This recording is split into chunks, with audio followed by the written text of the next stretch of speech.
just had to leave all this stuff out, Pikachu. I mean, you can quite cordially, you can kiss my ass. You were, oh, executive producer of mine.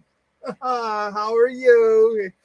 We're rolling. Don't want to sound like we're fighting in front of people on the internet, of all places. Don't do it. How are you? Welcome to the show. We haven't been live. Well, yeah, we haven't been live in a week. That's right. We went to Fan Expo Boston this past weekend. I went all 3 days. And so we usually do a live show on Sundays at 3 p.m. And we just couldn't swing it because it was like, I was just exhausted. But I shot plenty of content. So I released an episode every day to kind of document my experience at Fan Expo Boston, one of the bigger pop culture conventions. We'll get into that as part of the show. This is the Comics Talk with Reverend Sully here at your dojo for practical and tactical spiritualities. That's right. I mean,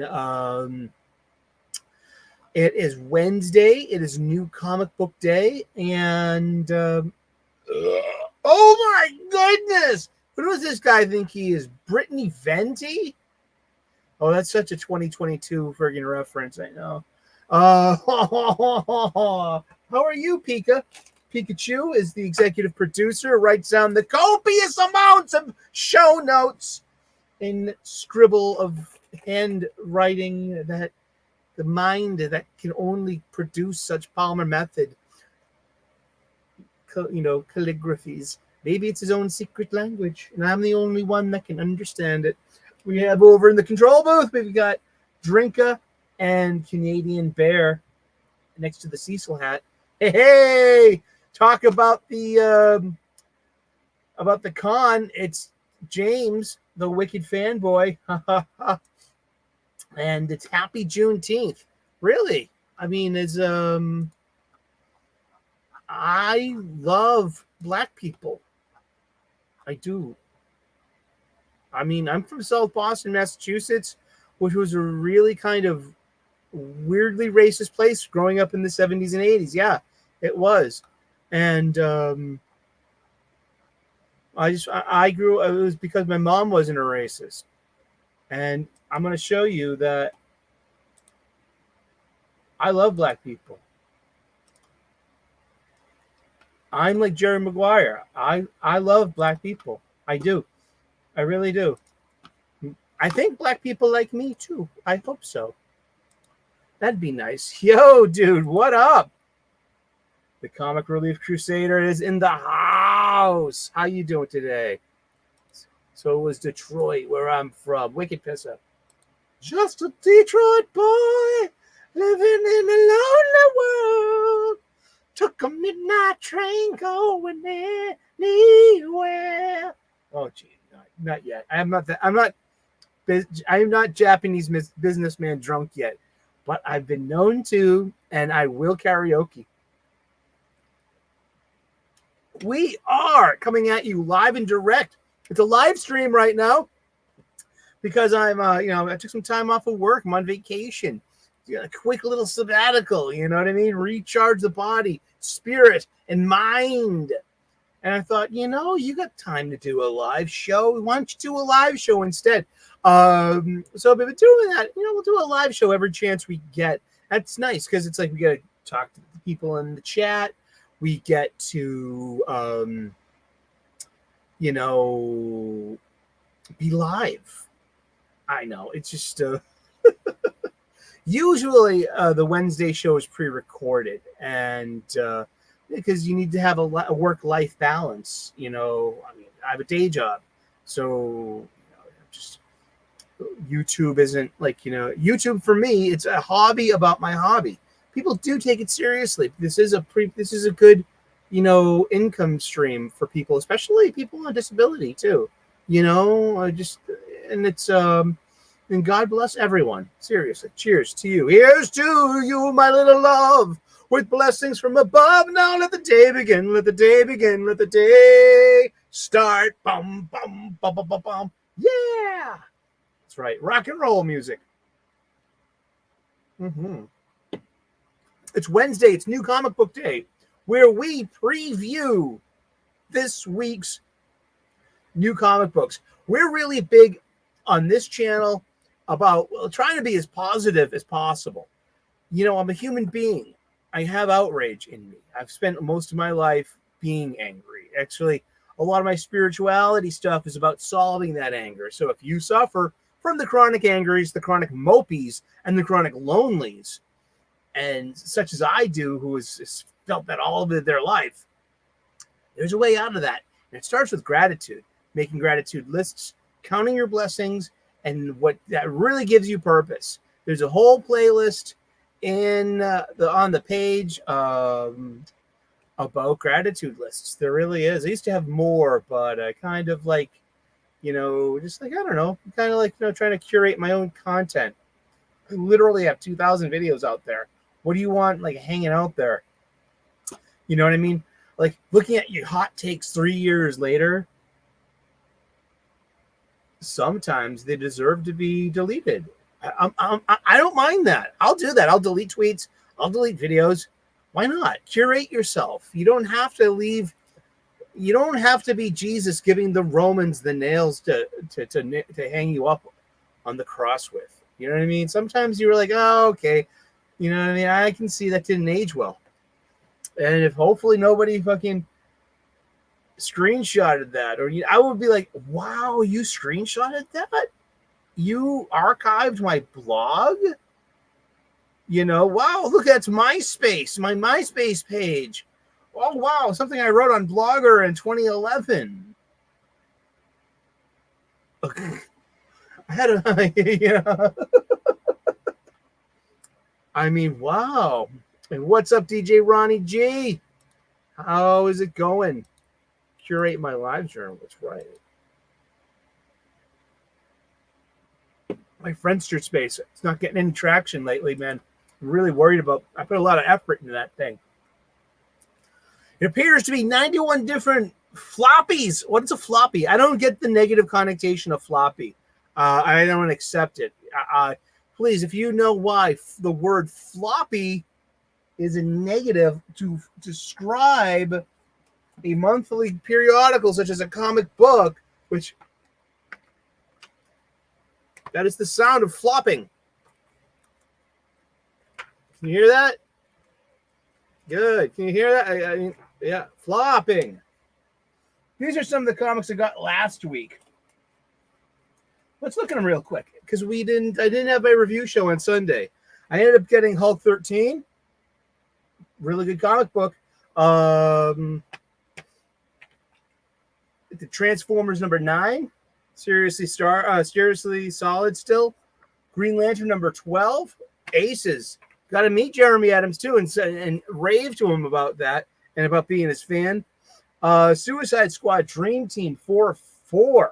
I keep saying, I will go back and buy these comics if they're good enough. And I read this plenty of times in my pirate chest.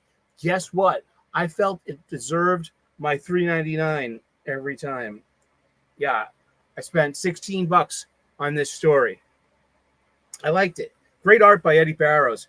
Blood Hunt 3 of 5. The red band polybagged. Never gonna open this. Never.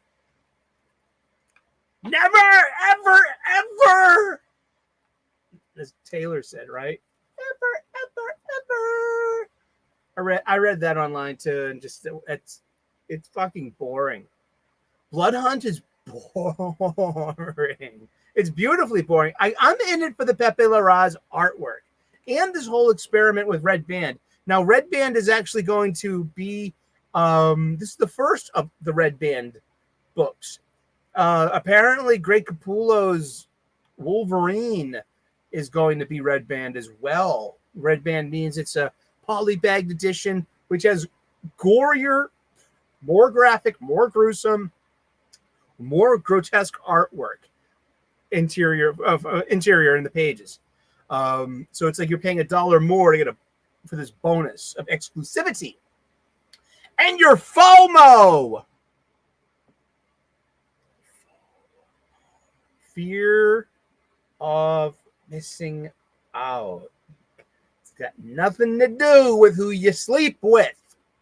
Or maybe it does, because maybe your fear of missing out, so you grabbed the first person at the bar that liked you, that played with their hair, that complimented your shoes, that giggled. That, I don't know. I'm not telling you how to live. Oh, boy. It's a hot day in Boston. It's currently 96 degrees Fahrenheit. It is. And if, pardon if you can hear the fan running in the background, it is unbearable without it. Exactly. My GeoCities account was going to bounce any second now. I mean, geez, I'm going to delete that shit. Or is it GeoCities? How do I pronounce that? I never knew that. Is it GeoCities or is it GeoCities? You've got mail. Oh, and this. Ultimate X-Men 4. Beautiful art. You know I love this art, okay? And look, this is an ad. Look, this is an ad page, all right? This is breaking up interior art. This got no design. It's got no sensibility about, you know, being anything but a reason to put a QR code on. And when I looked at this QR code, it brings you to the Coca-Cola cans that have Marvel Comics things on it. Marvel Comics characters on it. Your guardian angel weeps for you. See all this stuff here? Every lead in here is female. All 5 of these characters. We have Hisako armor. You've got May Storm. You got the little girl in the bunny outfit. You got the girl with the extra with the magnifying glass. And then you also have Surge, who's showing up here. And you'll know that she's got like this. She's got some kind of powers. And she's got some kind of X-Men costume too, which is because it's the first thing that we see that has any kind of, iconic value. And you see Surge right here for the first time. So we have 5 girls that are our leads, and we have, and every male in here, we have 2 victims of the Shadow King. We have the creepy host of the Shadow King, and then we have May's father, who's an physically abusive guy. And so there are no positive male role models in this, no positive male characters. Elithador, our friend in the chat, was pushing back on me. Thank you, and I appreciate that, because we had great conversation. Elithador was like, "What does the gender of the characters actually matter?" And I'm like, "Well, it does to an extent, because X-Men comics, by their own nature, are high-octane action adventure tales. And it just seems off the bat, I'm the nice guy, and it's making me go, there's something wrong here. I mean, it's a little bit finky. Something's off. I mean, I got X-Men. This book called X-Women by Chris Claremont and Milo Manara, the Italian artist, who draws erotica. And it's a 48-pager, no male X-Men. It's all just the girl X-Men drawn very risque poses, very sexy, very like models, and they get into hijinks and they get out of that situation. But it was advertised as such. That was its whole premise, the X-Women. It was like, where are the boys? Where are the men? It's 4 issues into this now, and it's like I really found that issue made me sad. I hadn't felt that sad reading a book in a long time, and it's not Peach's fault. I love her art.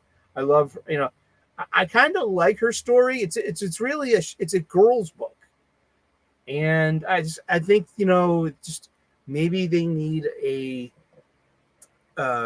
new writer and a new artist, and maybe tell X-Men stories.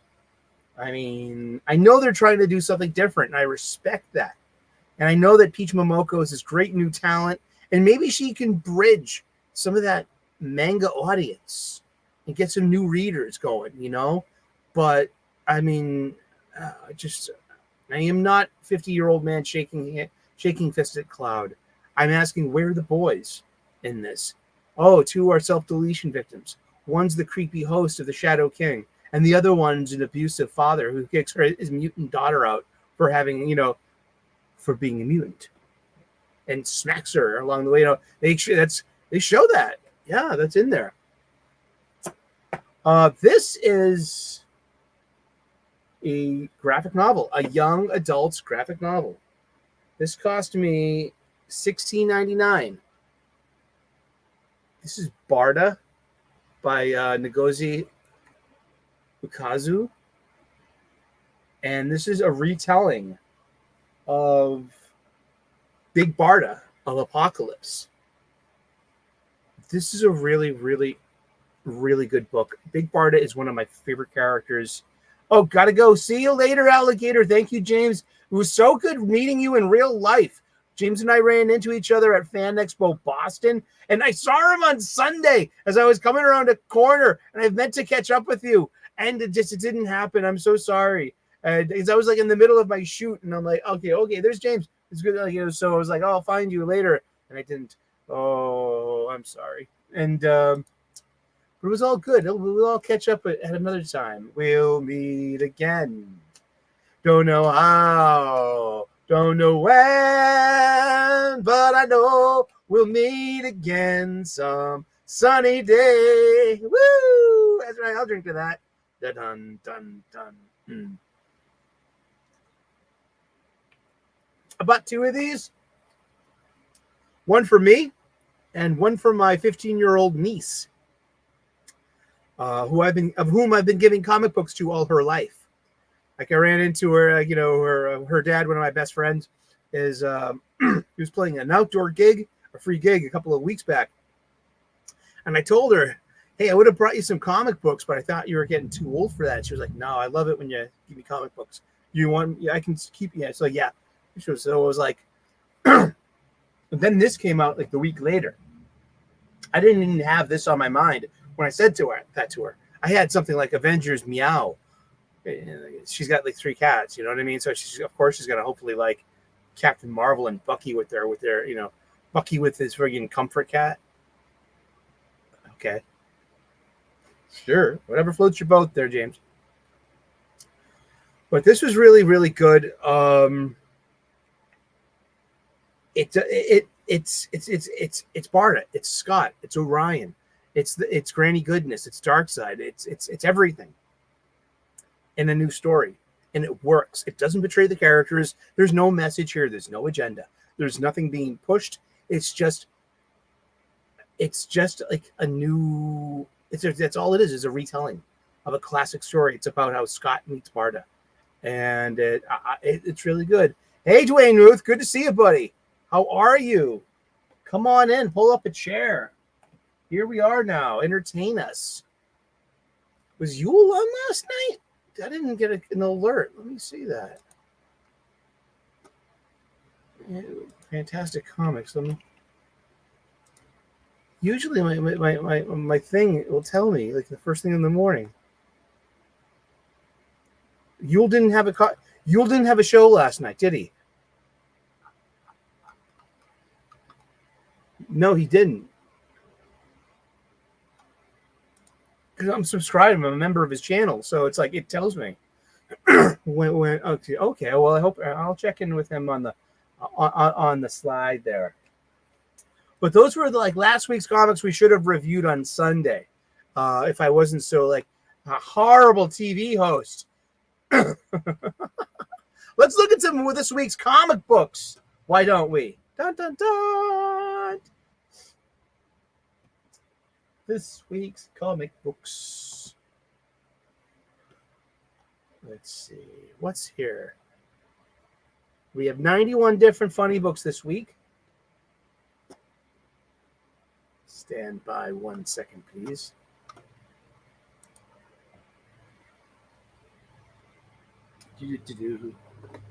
What do we have here? We usually start at the bottom of the list because you never know when you're going to like miss something. Rick and Morty, finals week, The Wrath of Beth, number 1. Never got into Rick and Morty. The Wrong Earth, Dead Ringers, number 3. I love the cover.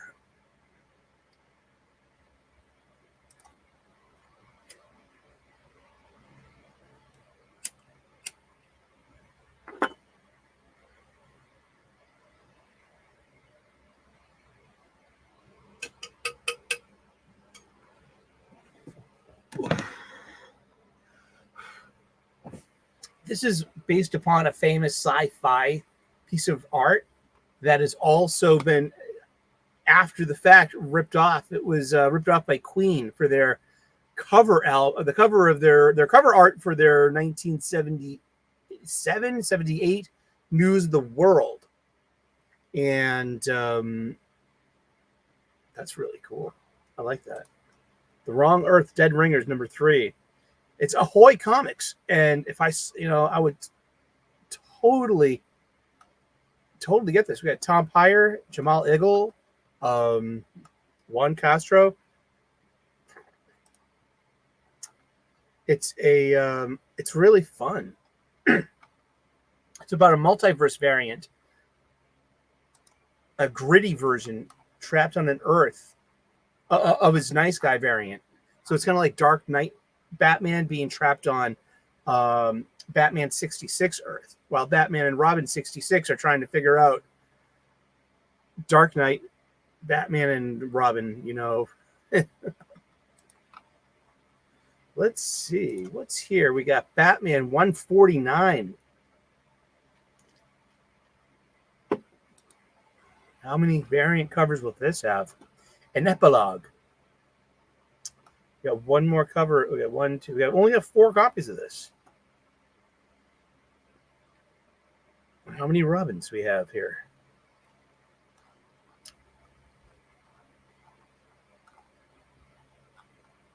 Oh, solicited all the way up to 152. That's September. Chip Zdarsky's still writing it. All right.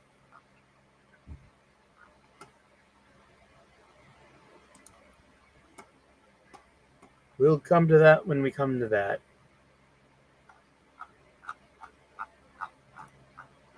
Let's see. We got 4 variant covers. A 1 in 25 Dan Panosian cover. Yep. It is Batman chugging along being Batman. We've come back to our art partner, our regular artist, our regular scheduled Spider-Man. He will now proceed. Can now proceed. Thank you very much. Marco Cicchetto is back. And there's a lot of fighting. And we've got a couple of different variant covers.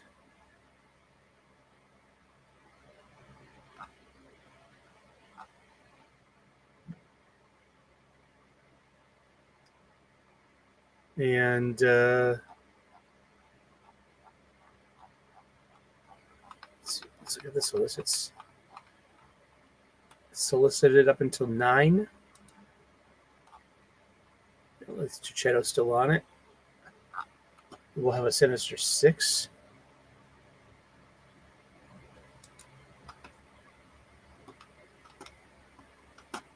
Indeed.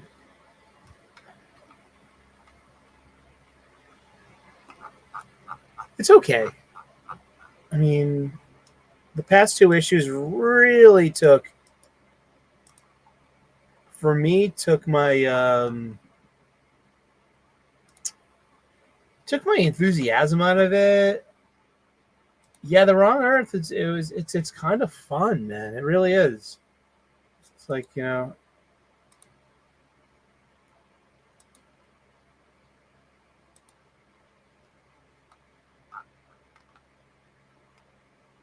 I might be putting down Ultimate X-Men though. I mean, let's look real quick.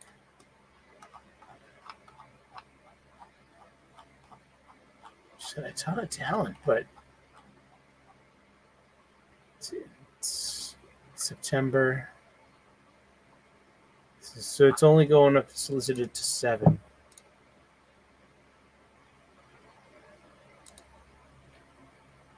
Oops. New comics. At leagueofcomicgeek.com/comics/new-comics. It's Amazing Spider-Man 52 Legacy 946. And so Legacy 950 is right around the corner, and you know that's going to be some kind of extra thick special issue. And we had a $9.99 issue, packet issue 50, and it just seems like they're just trying to, and this comes out every 2 weeks. The art in this is pretty good.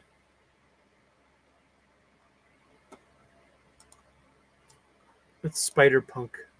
I saw at least 3 Spider-Punks at the con in cosplay, all by young African-American men or black or mixed men.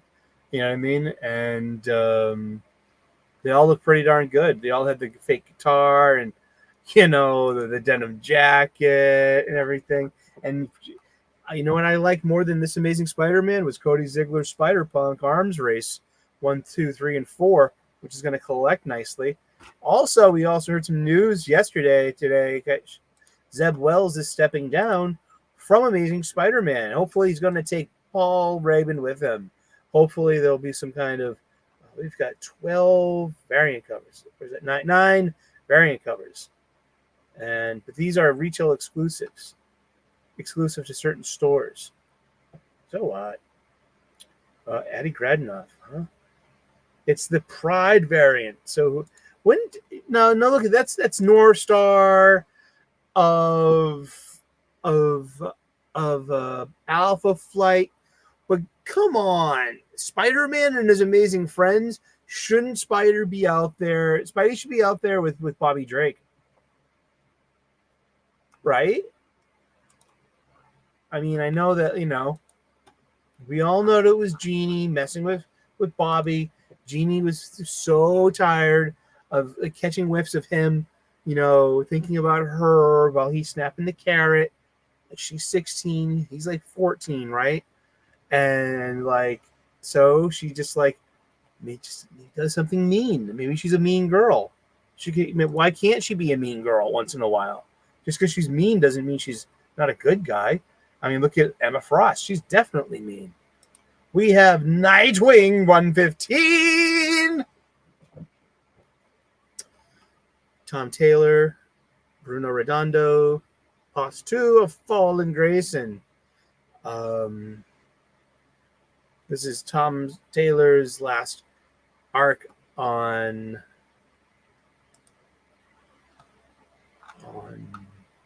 Nightwing. 4 variant covers, and editor is Paul Kaminsky. So it's not edited by Katie Kubrick. I wonder after Tom Taylor, would it be Katie Kubrick's book, and will it get its bat logo back?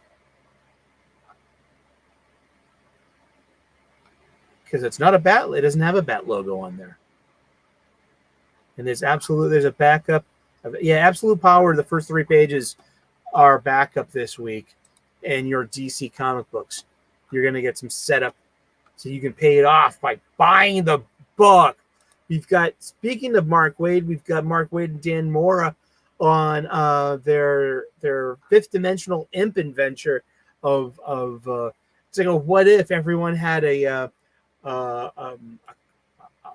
imp admirer, and all the supervillains did too. So it's a weird, everyone's hanging out with their super deformed 5th dimensional imp. Ultimate sleepover. Oh, that sounds great. I'd be down for that. I want my own room. See, now I'm making demands. That's why I'm no fun. You can't take me anywhere.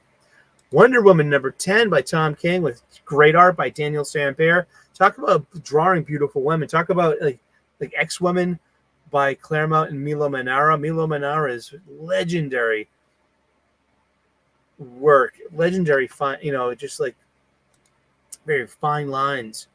And Daniel Sampere is the next generation, because Mr. Senor Manara is not a young man, but Daniel Sampere is a lot younger than me, and so the tradition will continue. We got 4 variant covers. We got the Phil Jimenez DC Pride. Remember, it's Pride Month. And remember that on Sunday, too, because I bought, actually, I'll tell you, I bought, it's finally back on the shelf after 2 weeks, but it's Joe Corallo's Pride issue, the DC Pride, The Stories of Rachel Pollack. It's got 2 reprints, one reprint of a Rachel Pollack Doom Patrol, one from like a Vertigo special from an anthology. Like it's kind of like all these backdoor pilots in an anthology, and then something written by Joe Corallo, which was kind of a sequel to the Doom Patrol book issue that Rachel Pollack that she wrote in the 90s, and which is set in the Unstoppable Doom Patrol, the Chris Burnham one, the most recent one. So I think that's really cool. And plus, Joe Corallo is I don't think I've ever been on a live stream with Joe, but I mean, he follows me on Twitter. I follow him on Twitter. He's a guest on Yule's show, and I hope everything's okay with Yule. Seriously, I think that's 2 weeks of the show, and I'll have to check in with him. Make sure you're all right. Whew. Do I put in my air conditioner tonight or tomorrow? I wonder whether she looks so pretty, and so do the girls. I mean, Yara Fleur looks very pretty. Donna Troy looks very pretty. Speaking of Donna Troy, we got Tom Taylor's other title. We got Titans number 12. Hell Comes for Bloodhaven.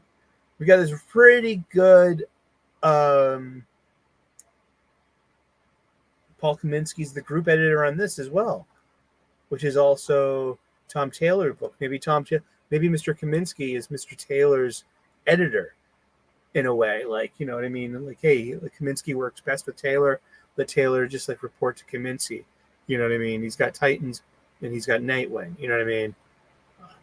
Will play nicely with the Batman books, of course.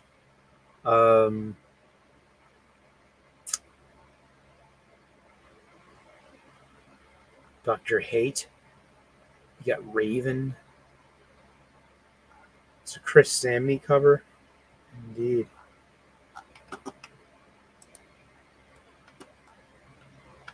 Immortal Thor number 12 with a beautiful Alex Ross cover. 3 variants. Written by Al Ewing. It's been hit or miss with this one, but hey, you know what I mean? The art and it's usually impeccable. Doctor Strange 16. It's a Blood Hunt tie-in, everybody. All the Blood Hunt. I'm gonna spoiler. Okay, spoiler. The Blood Hunt tie-ins this week are a waste of money. Spoiler. I've read these already. My pirate chest. I read them. All the Marvels. All the Blood Hunt books are bunk. I mean, if you're the completist, buying them all, I mean, there's just no story here. There's nothing going on, really. It just feels, yeah.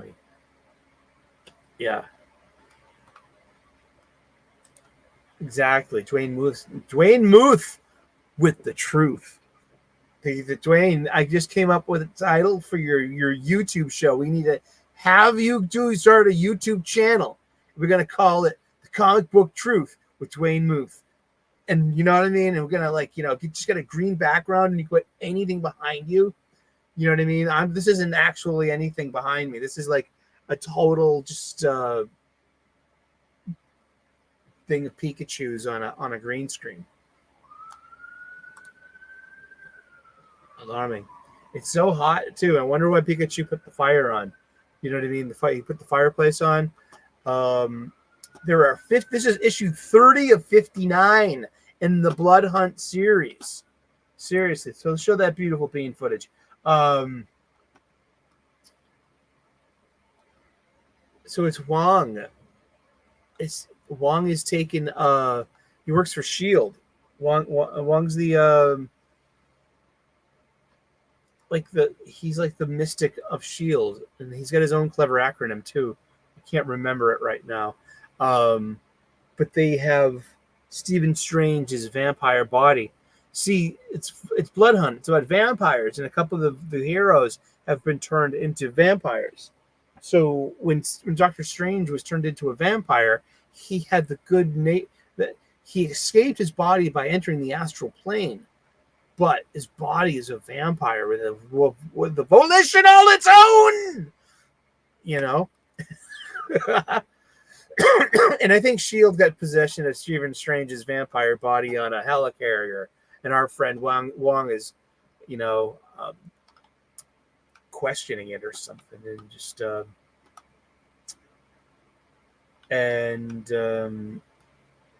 it's Legacy 442, $3.99, 28 pages, and with a beautiful Alex Ross cover. And we've got we also have a Scotty Young variant out there too. What else is out there this week? Spawn 354 for $2.99 with art by Brett Booth, impeccable art by Brett Booth, lettering by Tom Orzechowski. He is the guy that made your X-Men and New Mutant books and everything, those Star Wars magazines. He did the yeoman's work at Marvel Comics in the 70s, 80s, and 90s. And just, hello, ladies and gentlemen, often reproduced and never duplicated. It's our very own AL. Hello, good to see you. And it's Spawn. Oh, turkey's done. Turkey's done. Turkey. Turkey's done. Turkey. Gobble, gobble. Gobble, gobble, gobble, gobble, gobble. Turkey. Oh, no. Someone's going to clip that. One of my enemies. One of my internet enemies. I'm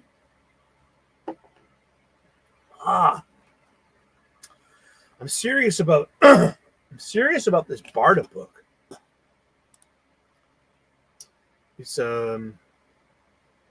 it's about 200 pages or so. It's just really good. Got a good ending. It's got good pacing. You know what I mean? I just give it a chance. I mean, like this, this is my first experience with a one of these young adult books from DC. Let's see how much bigger it is than a Tankobon. You know what I mean? Then how much smaller it is next to a traditional comic book, you know?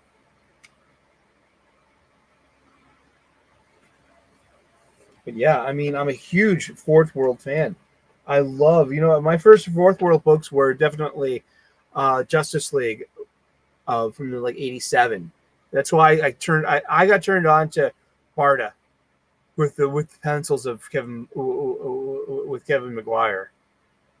And that sense of humor with DeMatteis and Keith Giffen.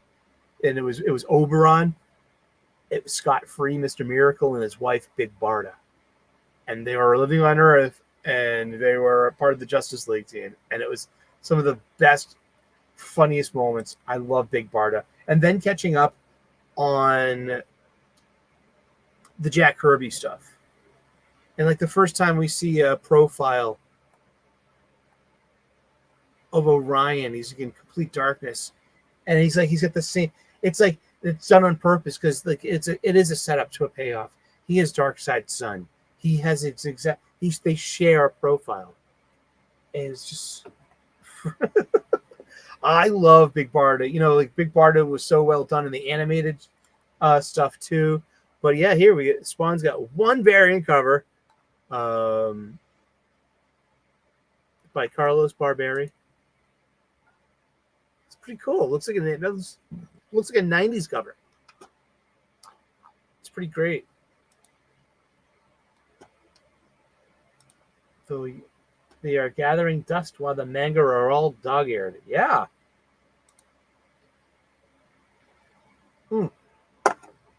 What I am saying, though, this DC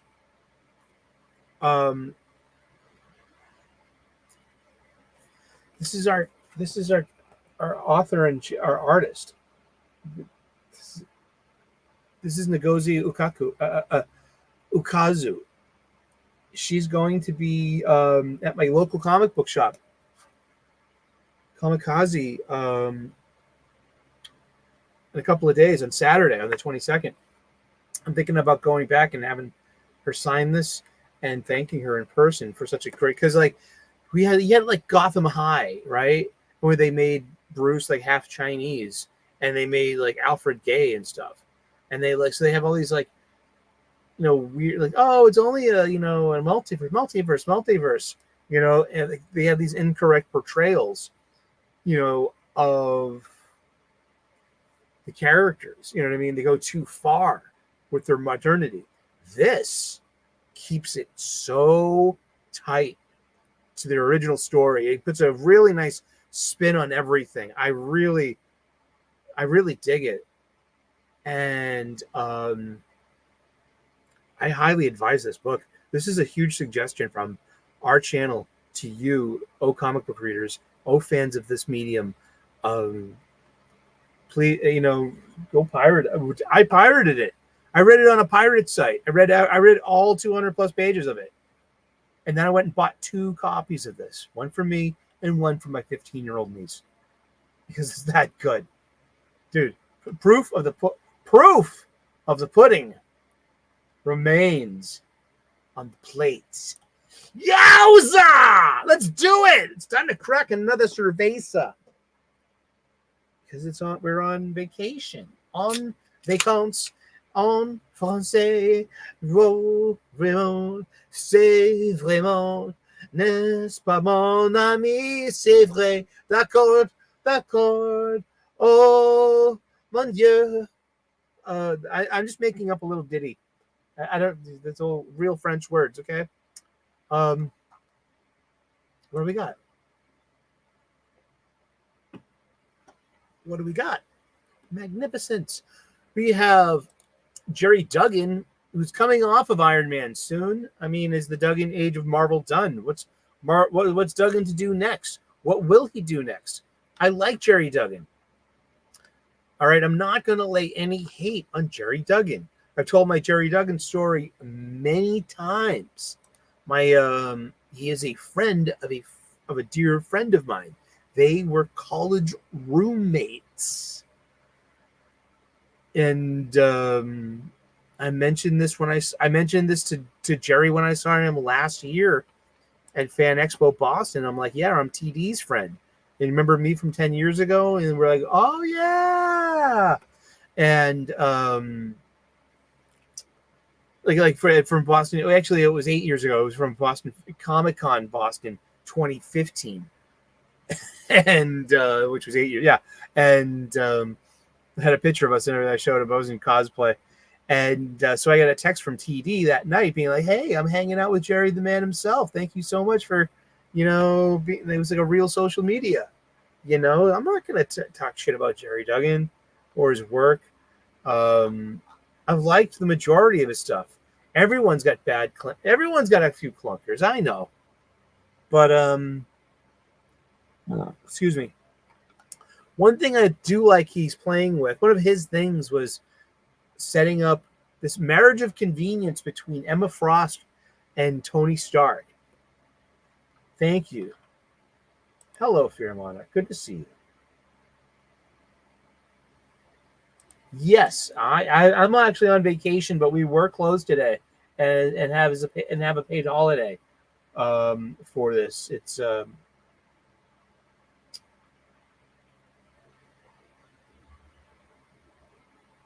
My mom is chilling like a villain. Her in her air conditioning. Her and her husband. Because it's so hot out. And just like, make sure that you're like, make sure you're all set. Let me know how I can help, if I can do anything. I love you guys. We have Catwoman 66. I've been reading by Teenie Howard, who I hear is leaving DC Comics, along with Joshua Williamson. And what's next for Teenie Howard? Well, she's already worked at Marvel. She might be done at DC because she's coming off of her Harley Quinn's done too. And but I've been liking this run. This is part 8 of a 10-part book from Teenie Howard. This is the can't miss finale to Teenie Howard's run. She's coming up on 68. Yeah, and will there? And there's not another issue after that. It's July. It's skipping August. So there's only 2 more issues. Yeah. Indeed. Well, good luck, kid. I mean, not a lot, you don't have a lot of fans on my side of the aisle, but I appreciated some things that you did. And it's been this 9 Lives book from Catwoman. Maybe you saved your best for last. Maybe sometimes the snow. Sometimes the snow comes out in June.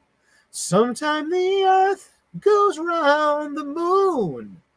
Just when you thought your chance had passed, you go and save the best for last. You know the very thing you were searching for. Sorry. Sometimes a crazy thing. House of Slaughter number 24 by Boom Studios, $3.99, written by James Tynion, but not. I don't believe this is on the Tiny Onion production team. Tiny Onion might be just an Image exclusive imprint. I have to check that out. So next time I keep my eye out for that stuff. I like reading the credits. I read the credits on a movie and on a TV show too. I'm like that. I'll listen to the theme music. Especially with movies, it's an important part of the movie experience, the storytelling experience. It's called denouement. It's about your emotional release. You've just been, transported into this fictional world for about 2 hours or so, and this is you're easing your way back into the real world with the music that was selected by the creator, with the credits that were selected in a certain font.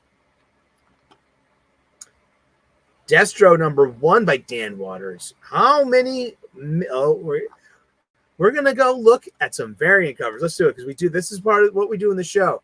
We're gonna look at some variant covers. Okay, what is this? This is a Hero Cons variant. Southern Comics Cartel's Hero Con variant. That's nice. Kind of nice. Hero Con went on the same weekend as my my fan expo.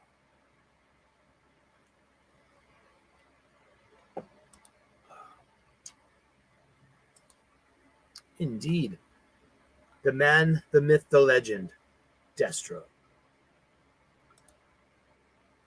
Nice. Jason Howard, black and white. I wonder if this is a wraparound or a connecting cover.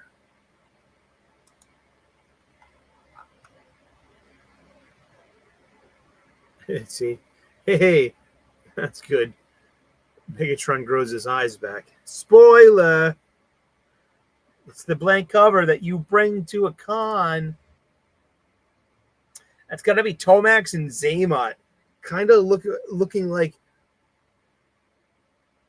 Rob Lowe a bit, and then if you put Rob Lowe into a mirror.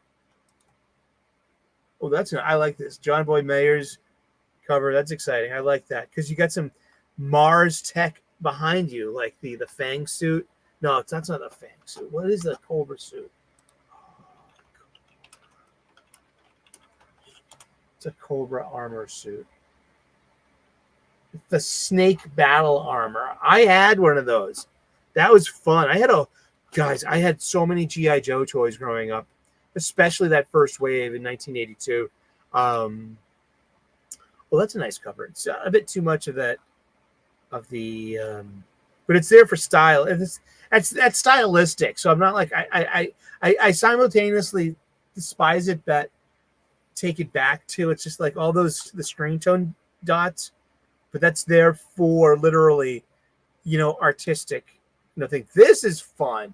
The Steve Epting variant cover with the quintessential action figure blister pack explosion in the background.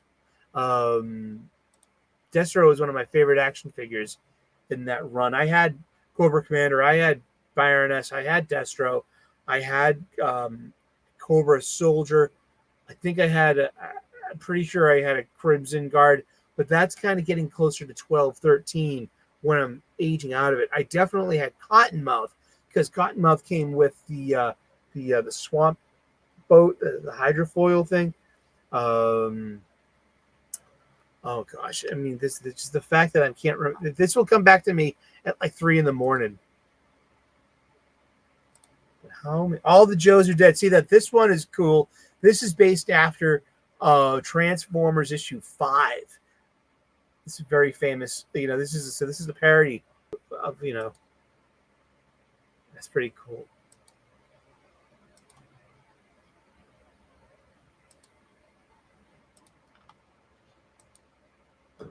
Holy sheep shit. It's Brittany Venti. Everybody, it's 2022 on YouTube. I'm Internet Girl. No, I'm not being mean to Brittany Venti. Big booba. Yes, boy. That big booba. Okay. She's an Eiffel. Wow. We try really hard to like her. She's likable. Just like I like her more now that I haven't, seen or heard from her in a while. Now I'm like actually concerned to be like, oh, she's okay. I hope you and Sean are doing good. I no longer feel bad for Sean.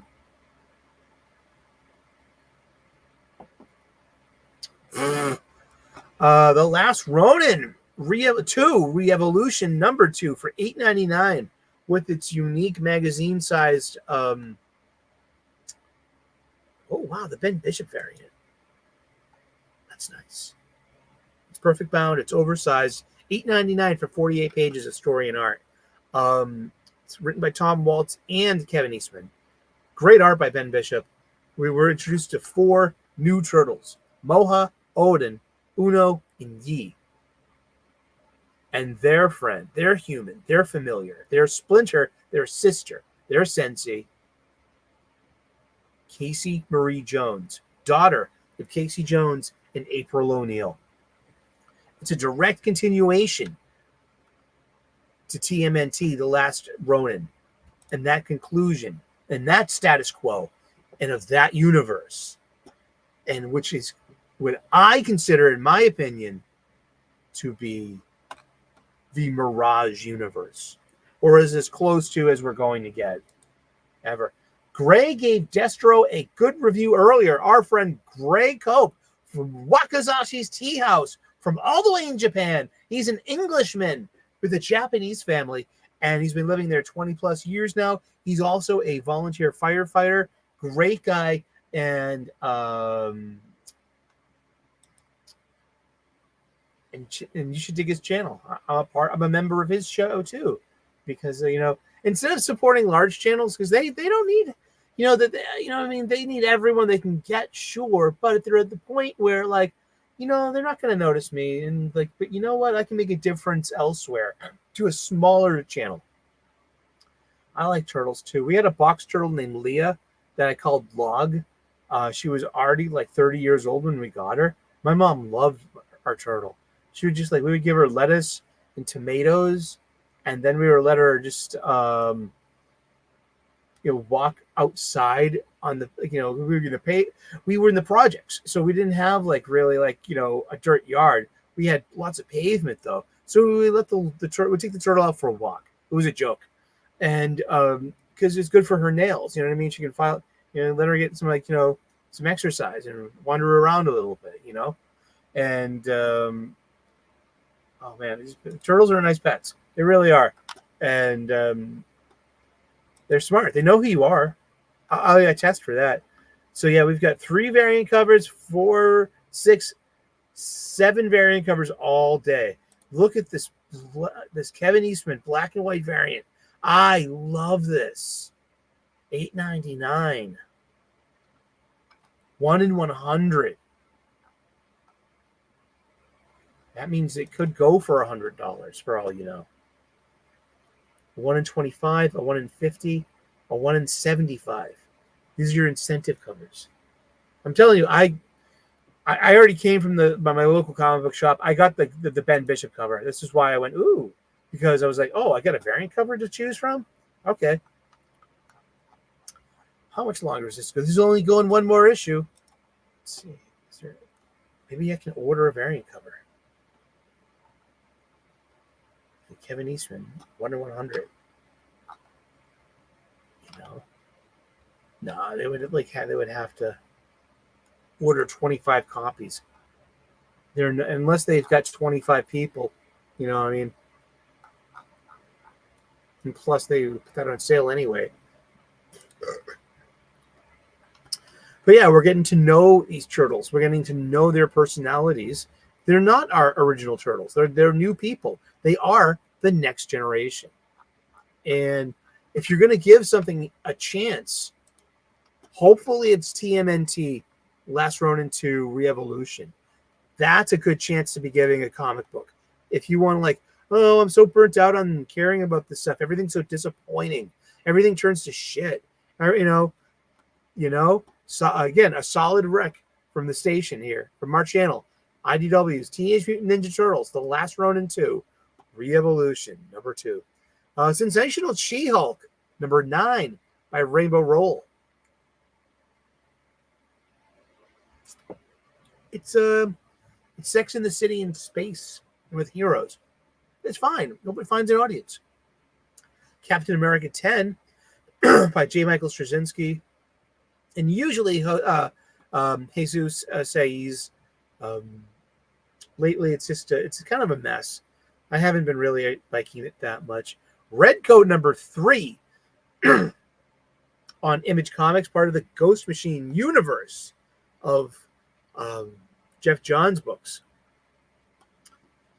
Wolverine Blood Hunt number 2. Like I said, it's a stinker. You can pass on anything Blood Hunt this week.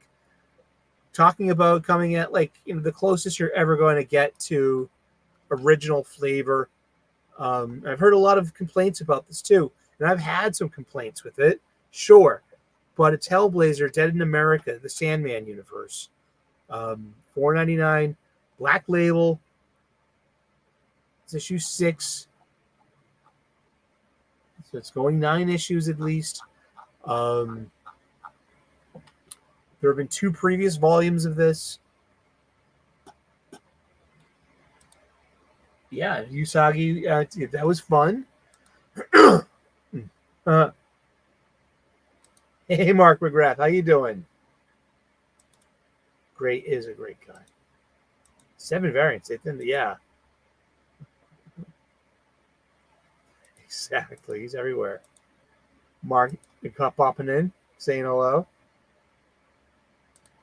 The Saturday morning cartoon CMNT is pretty good too if you like the cartoons from the 80s. And that's one of AL's favorites. And it is a fun comic because it's fun when I think it's a fun comic book when you have an indelible iteration of the character in your head and heart and soul, that you hear that in the word balloon itself. So my lens on a really good Harley Quinn story is not the art. It's her sense of humor. It's her quippiness. It's her smartness. It's If I hear Harley's narrative voice or word balloons in Arlene Sorkin's original voice, that's a good thing. And sometimes it happens. Kelly Thompson was nailing Harley's voice for me in Birds of Prey so far. I'll tell you that much. That's what I like it. And I've been liking John Constantine Hellblazer, Dead in America, because it's very close to the original recipe of the old Vertigo stuff. And I was a big fan of that. Green Lantern War Journal. This magazine is wrapping up, I believe, at issue 12. And this is the John Stewart story that, and this is great because, Montos and Philip Kennedy Johnson got to tell a 12-issue story. Look, it still has the Dawn of DC trade dress on the cover. Will that go away after Absolute Power? It should. It probably will.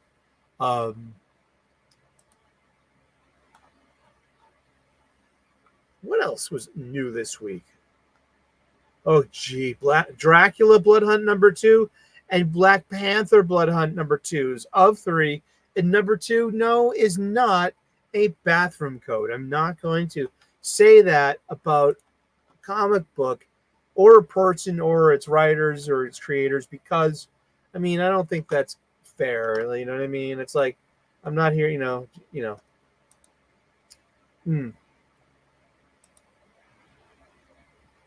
True, but as Kelly Thompson goes, AL says Kelly Thompson Scarlet was bland, and it's clear she doesn't know G.I. Joe lore. I'll go on to say that in the Energon universe, it's a new place. So her and Jinx having that college roommate thing, legit history. That of course that's new. Yeah, and it's I get it. But if for those of us that want to stick to the G.I. Joe lore, we do have a Real American Hero. And speaking of a Real American Hero, number 307 came out this week, and it's got 4 variant covers. Wow. Let's look at. See, I'm a sucker for the Baroness. I love Baroness.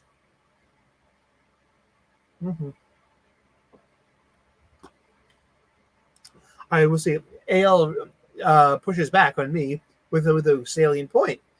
But her beating up those ninjas by herself, nah, get out of here with that.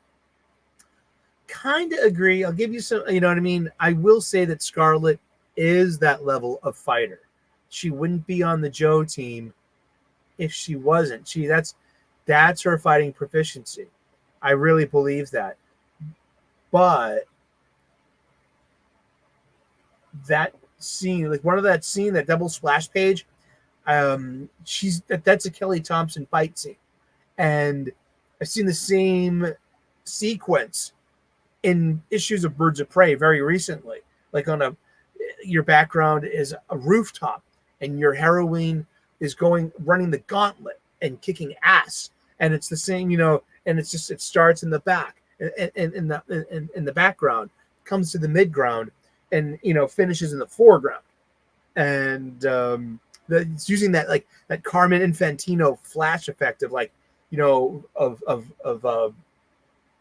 of back images, but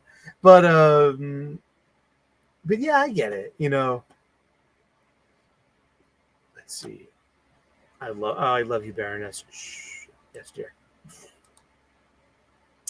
Simple. And that's just like some negative space too. It's just, yeah, that's great.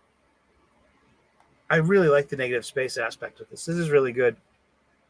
Man, if this thing was if this thing was like die cut and foil embossed, for just the visor and the blood in red foil and then silver foil. Like, give me that. I like that. Everybody, ladies and gentlemen, it's Jinx. Hello. Dr. Nitrogen. Is there a doctor in the house? I liked it a lot too. Yeah, I'm with you. And everybody, this is CoverGirl. I had the Wolverine. I had CoverGirl. Yeah, I had Scarlet, and I had CoverGirl, and I had Baroness. I had Princess Leia in her Bespin outfit. There were plenty of girls action. There were plenty of girls in my toy box. There wasn't a lot of them. I mean, look at this Firefly in the background too. I like that. My issue of Real American Hero 307 was not in my pull list. I only figured that out when I got home.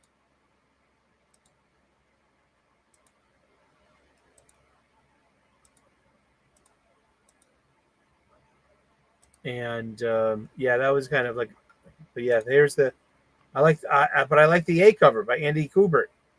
Oh, look at that. Give me some more Baroness, please. Thank you.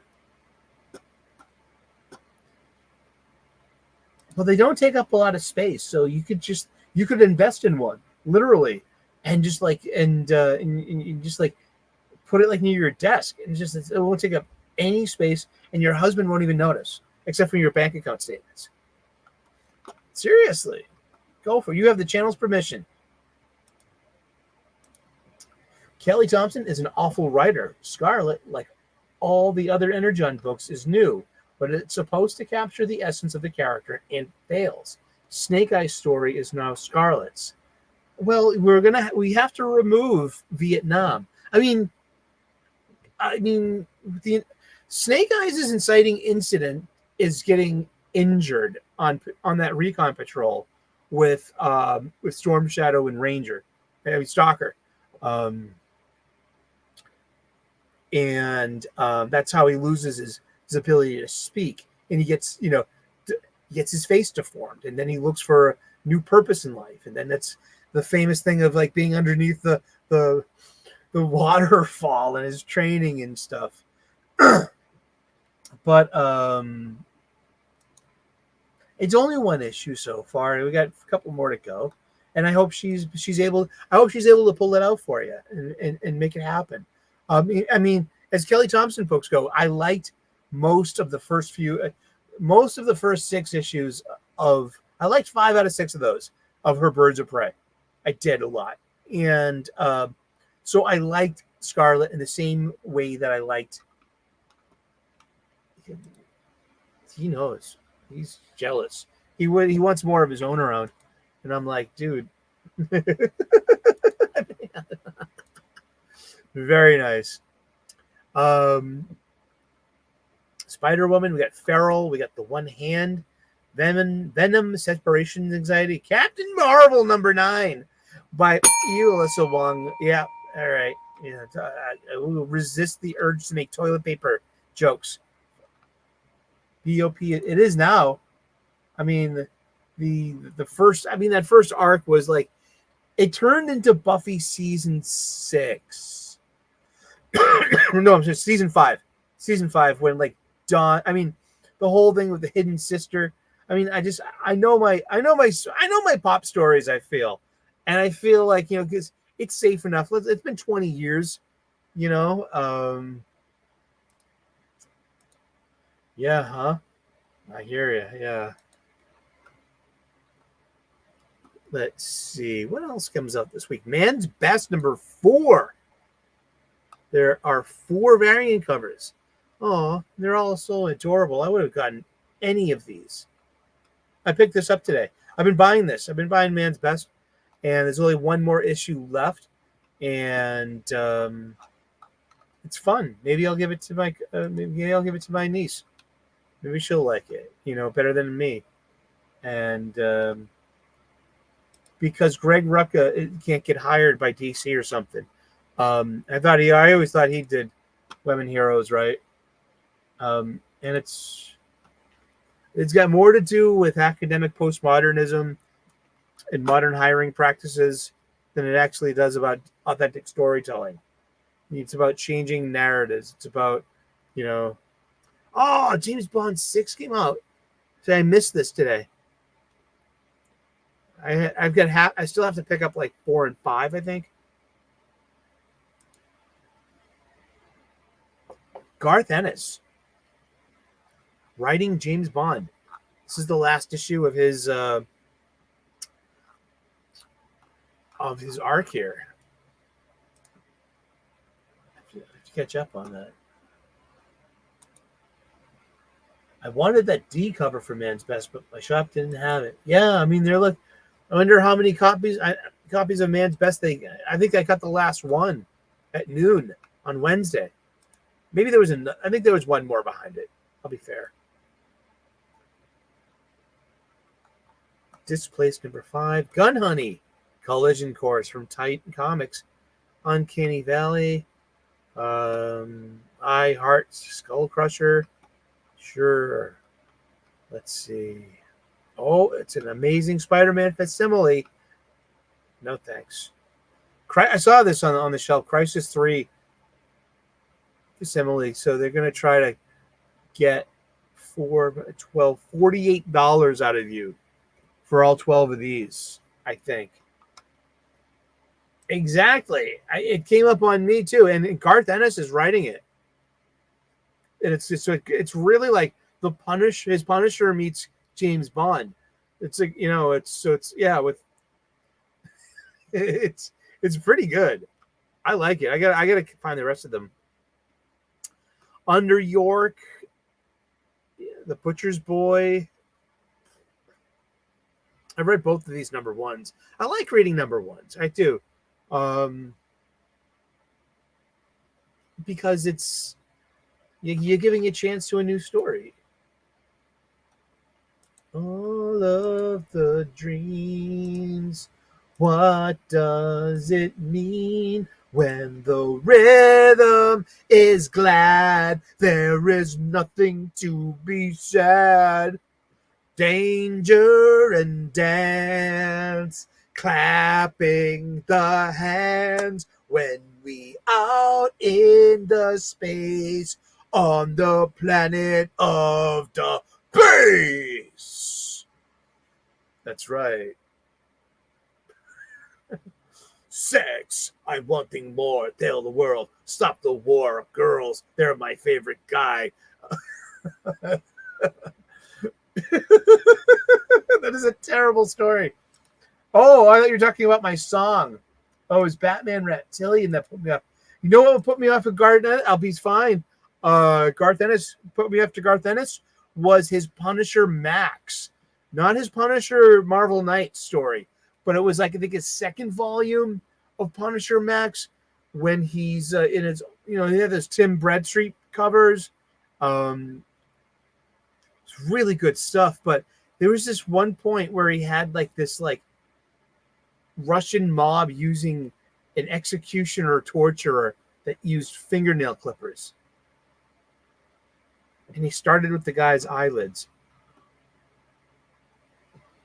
And that just really, it turned me off. It turned me off to the boys. I didn't buy the boys. I was like, fuck Garth Ennis. I like him, but I mean, he took it too, it was like, that was just too much. Oh, there you go. Cyber systems overload. Everybody, movement. All of the dreams. What does it mean? Ah! Really? I wonder if I'll get a copyright strike. Let's see.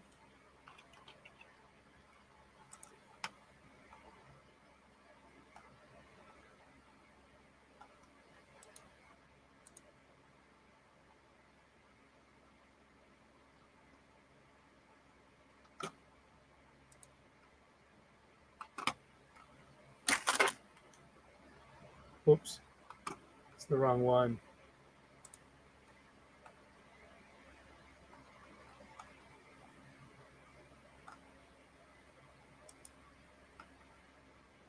Did you hear that?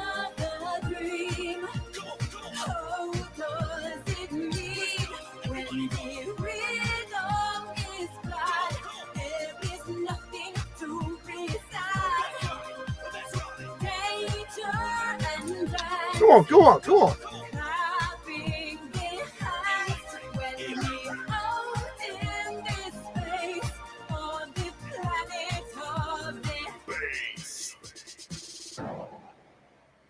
Life, it never die. Women are my favorite guys. Sex, I'm wanting more. Tell the world, stop the war. Boom, hear the bass go zoom. Have a body, feel the groove. Cyber system overload. Everybody, hands up in the air. Yeah. I know. On the planet of space. Oh my gosh. That shit is funny. I wonder if we're gonna get nailed on something. We're a small channel. I don't know.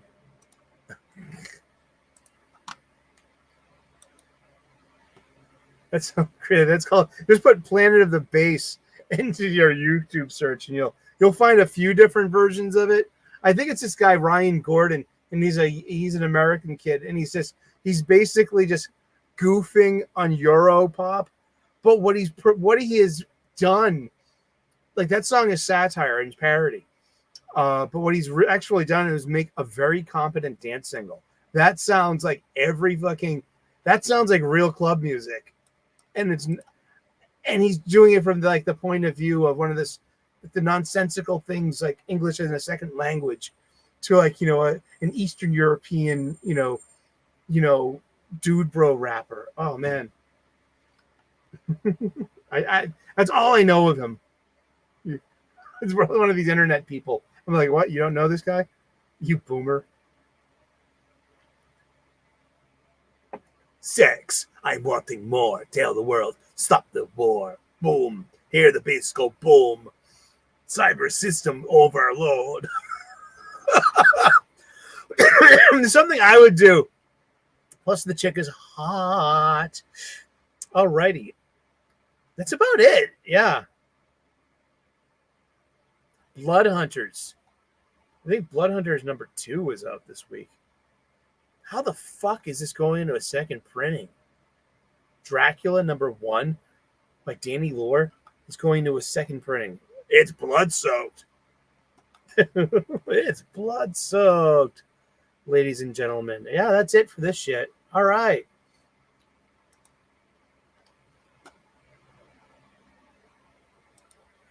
That is the preview show. Thank you so much. Kinda, yes, AL. It sounds similar to Barbie Girl to me. Yeah, it's got that.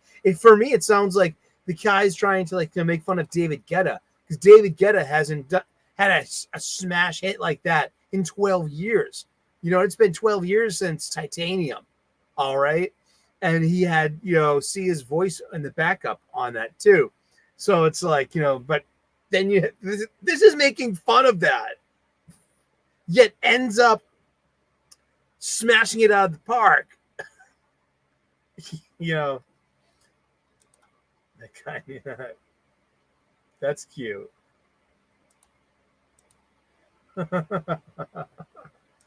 I'll have to look that up. What's on the list today? Well, we have some bad news. We've had a passing in our YouTube community, and it was Mike Alonzo, aka Clobbering Times.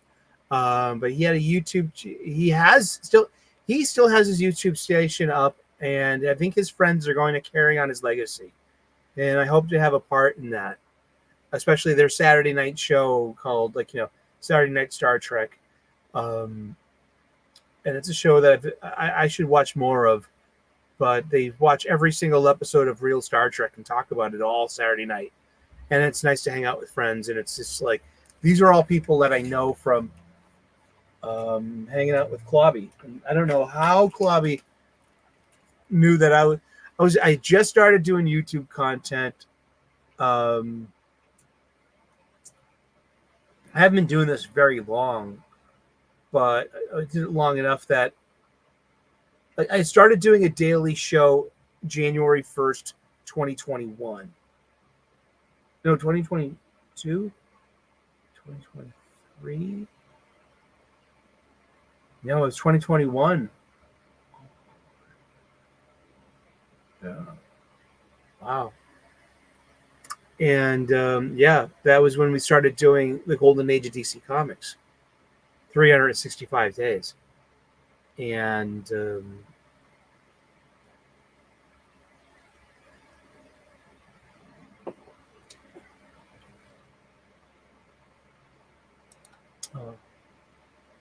thank you guys. Thank you. And but yeah, he had a heart attack and he fell and he hit his head. And he got him to a hospital in time. He hung on for a few days, and then, it was his time. And he's going to be sorely missed. And I wanted to show you guys this. This is the first time that I was ever on Clobber Time's show. It was the 7th episode of the Global Geek Gang.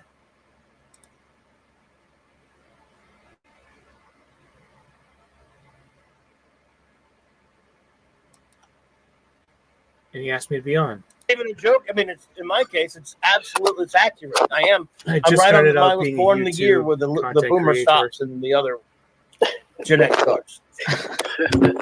It's okay. He came from a great era, so it all bounces out. It all bounces out, dude.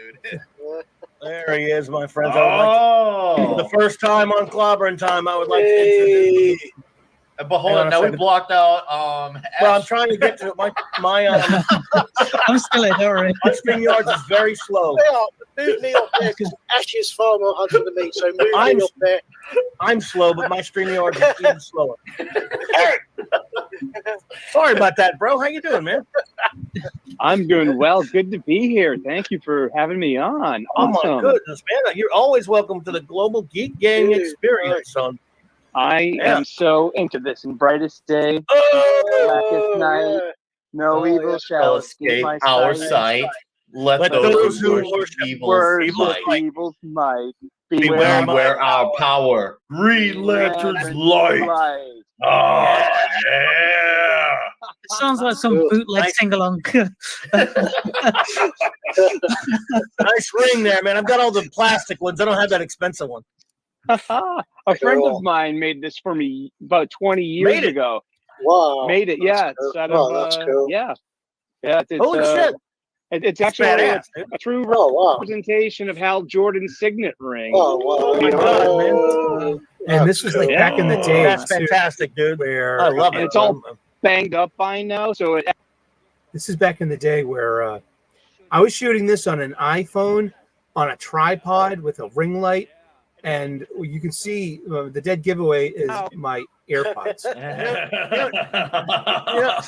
Not to skip ahead, not to skip ahead, but I will say that one of the things John's introduced that I like was the I'm ring there capacity. with Nick Weiser, Esh, and Retro Dicky. I'll be on the show several times after this too. There's a group.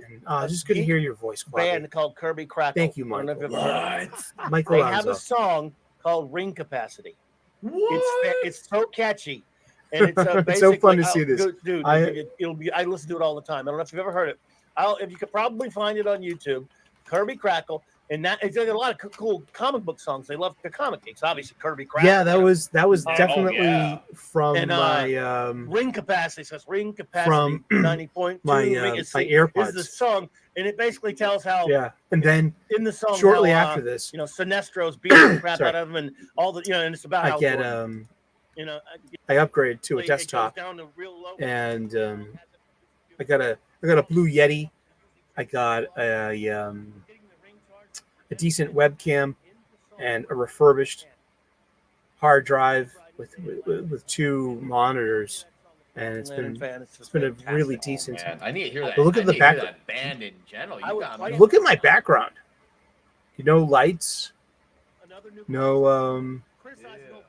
The Peak is still there, of course, because Peak has been part of this adventure the entire time. He's my executive producer. But they got a theme song. And I used to on my show. I snipped a piece of it at the end of this. But yeah, so that's it. Just wanted to share that with you.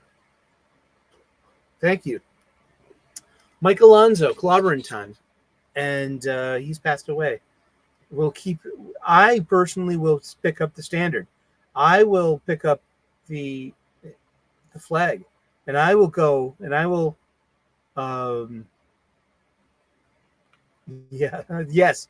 That's it. I love. It's one of my favorite backgrounds. Just like it's the bridge of a ship, and it has that noise.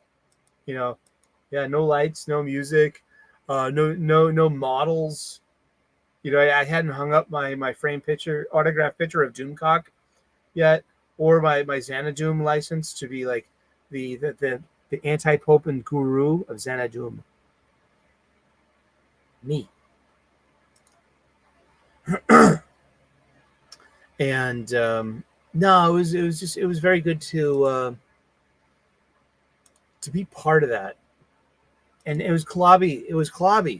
It was Michael Alonso who invited me into this space. I mean, I'm still doing shows. You know, I'll do shows with those guys any day, but Nick Weiser too. His show took off too.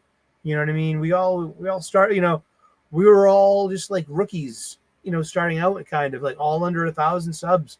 All. You know, mostly everyone there was just like, has worked their way up out of into it.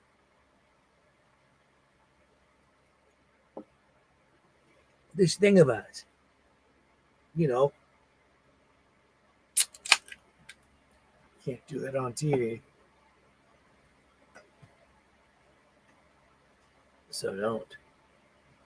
But yeah, that was yeah, but that's life. We lose people. We're gonna go away into the sunset someday. The X-Men will continue. Superman will continue.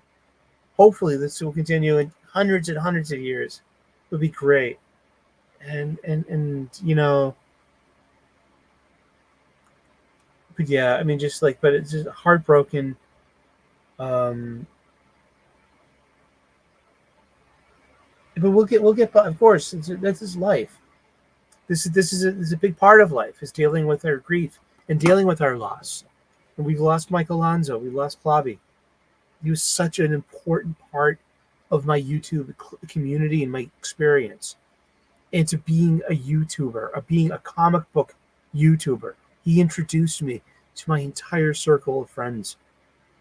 I've been on so many shows where, like, oh, Robert Meyer Burnett's here. Like, oh, Doomcock's here. Oh, Nerd Cookies is here. Oh, you know what I mean? Just some stuff like that. And just Clobby was the second show I ever was on with regularity. I was originally on Cardinal Sin, and we lost him too, Gil Babel. And I think that's where Clobby, saw me. It was on because Gil would have anyone on in a way, but Gil was he was an eccentric dude, man. He was fun, and he made a lot of content, and he just liked to document life and his unique point of view. And then, that was the first show I was on, and then Clobby was the second. And Mike Alonso, I believe he was in his early 60s when he passed. He had owned a comic book shop, and his knowledge of the Silver and Bronze Age and the Copper Age and just is second to none. He was just very disenchanted and disappointed with current modernity. Such a huge Star Trek fan, such a huge Blake 7 fan.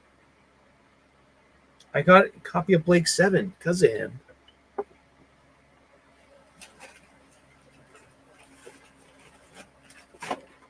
No lie. Sorry.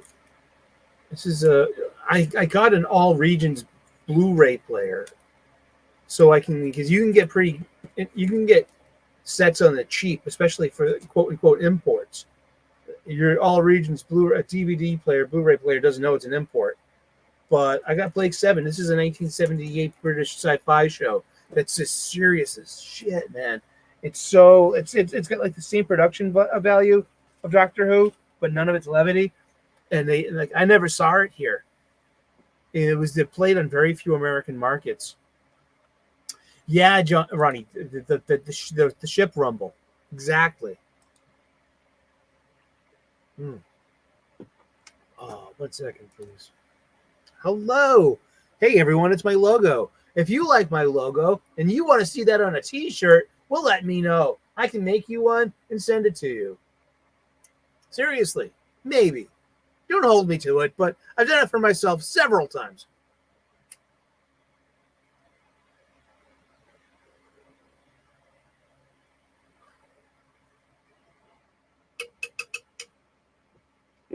Ah!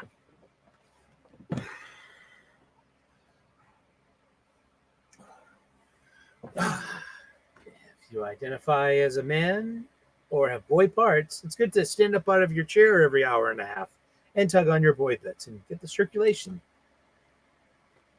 back going to your nuts, please. Do it for yourself. Do it for your country. Yeah, that was our bit on Michael Alonso. Okay, Acolyte. Episode 4 dropped yesterday. This show has gotten a lot of hate and a lot of pushback for all. We don't like to talk. When I say we, I mean that like is the royal we. Like I don't want to talk about. Like me and Pika don't want to talk about. You know what I mean? These social issues. I have an opinion. I mean, sure. I mean, I'm not watching it. I am not watching The Acolyte. Are you? Let me know in the chat. Let me know in the comment section. Are you watching The Acolyte? I want to know. Do you like it? Are you an old Star Wars fan? I am a 51-year-old Generation 1 Star Wars fan. I live, breathe, and eat this stuff. Or an amazing, huge part of it. There's been just so much of it in the past 45 years. It's been almost, it's what, 45, 6, 7, 47 years. In the past 47 years of Star Wars. It's a lot of time. And it's lost its authorship, and it's now a brand name to a corporation. This is going somewhere. This is where this conversation is going. I'm going to show you a clip. Something that got hot last year. Do you remember April of 2023? Everything was going fine for beer drinkers. I've always been a Miller Lite drinker. I also drink Guinness Stout. I like Guinness Stout.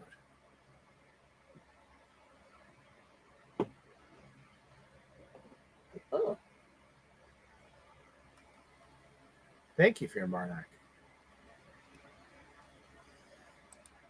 That's cool to hear. Nitrogen, Dr. Nitrogen. I watched the first 2 episodes. Those seemed passable.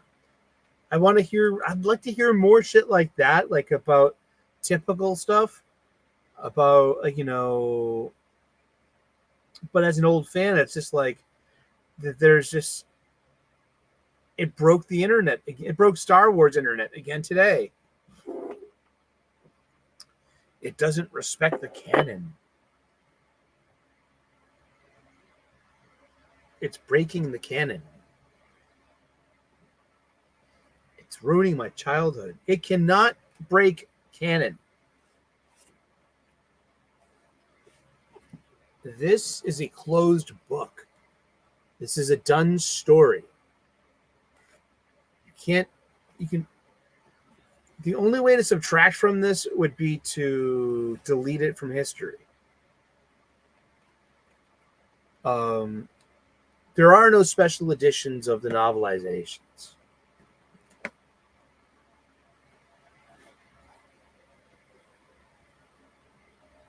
But Star Wars itself, after 2012, it's a closed book. That's how I compartmentalize and insulate myself from all of this bullshit.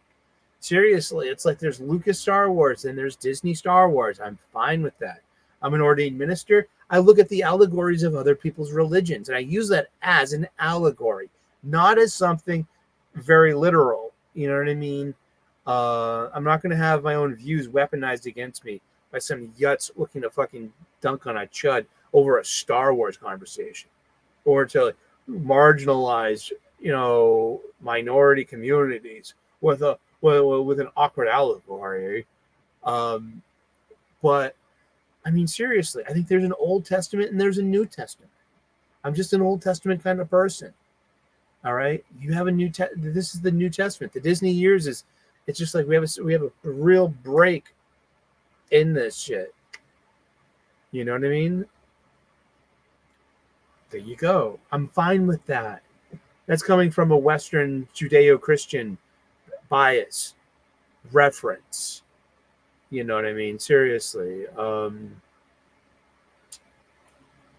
Do I like Shipyard Ale? No, I'm pretty picky about beer I drink. I hate IPAs.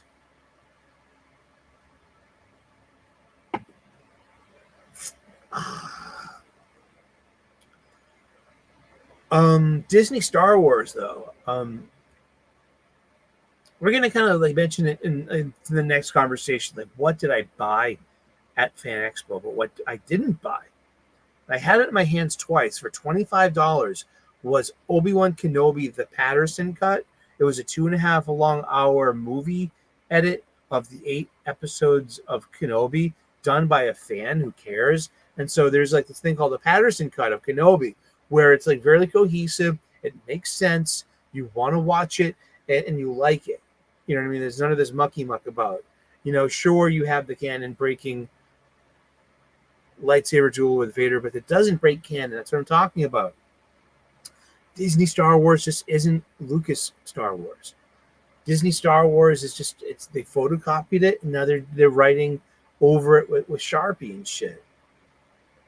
That's it. Hello, Vincent Flanagan. Good to see you. Something of interest I just found was looking for a news volume of Kaiju number 8 on Viz. And it had a link when I clicked on it for Comic Ship Locator. Nice.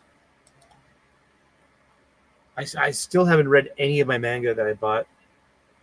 I have to read Berserk number 1. I started Berserk number 1. It's scary. It's horrific. I mean, like, am I too old to read Berserk? I don't want to like looking at violent shit. Titillating. Associating titillation with violence, it's a young person's game. I mean, seriously. I mean, there's just like, that's a window that closes very quickly in a human's life. Your life should be about keeping the peace and making babies and making beer and wines and jellies and breads to give to the women to make them laugh and please them so that you make more babies. I don't know. What is the riddle of steel?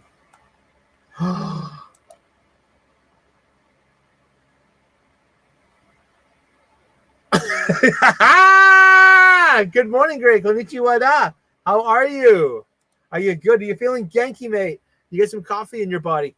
We're about to talk about okay, I'm going to share with you. I want to take about 2 minutes out of your time, please.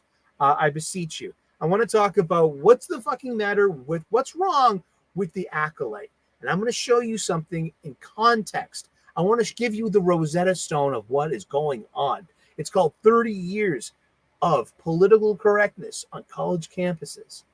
It's 2 generations of college graduates, all right? Grad school graduates. 2 generations, 30 years of this. This political correctness is something that's called academic postmodernism. And through academic postmodernism, you have the doorway to critical theory, to all their critical theories, critical queer theory, critical race theory, critical, colonial theory. It's all that they have the same root, okay? And it's all academic. It all comes from colleges. You know what I mean? So when I say that my big answer to a lot of like, why is everything so like this? It's because of the Ivy League, these big corporations, Disney. All right, you're Disney. You only hire the best. You hire Ivy League school grads, grad school grads, business school grads, and they're all saying the same thing. This is the trend in marketing. This is the trend in education. And this is the trend in culture that they can make happen.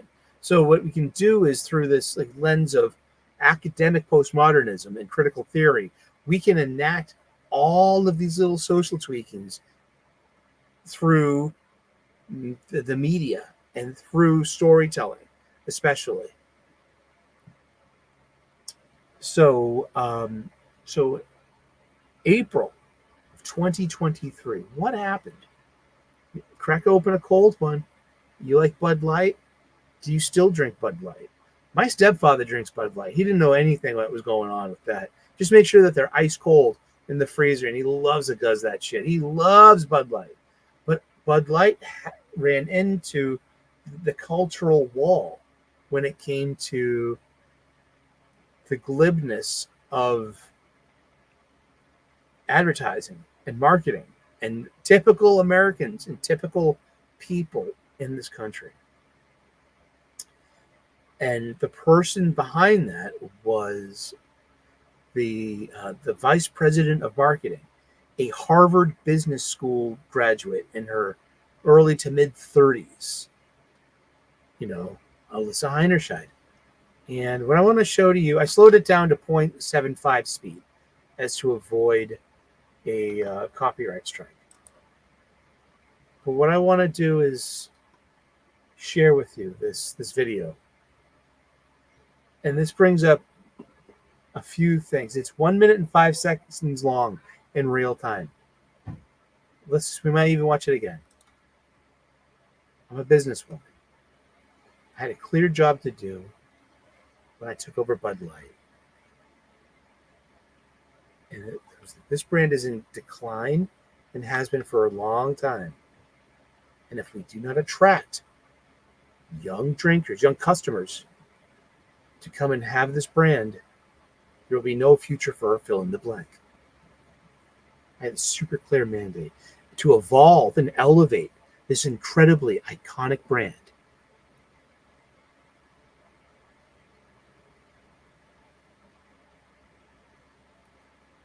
What does evolve and elevate mean?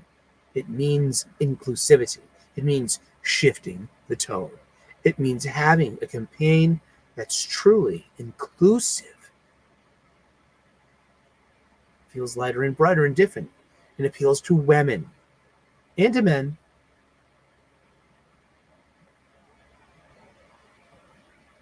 The evolution to evolve and elevate this iconic brand. Bud Light, this kind of brand, a kind of brand of Friday kind of out of touch humor. And it was really important that we had another approach.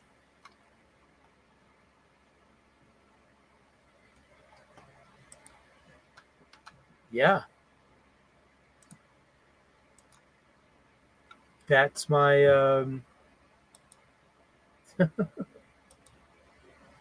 yeah, I mean, come up with a diet Bud Light, category or something, but that's what I feel. That is the Rosetta Stone of what is going on with all of our IPs. What is going on in gaming? What is going on in tabletop gaming? What is going on with Warhammer 40K? What is going on, with Doctor Who? Why is it the same thing? Because they all hire Ivy League business school grads, and they all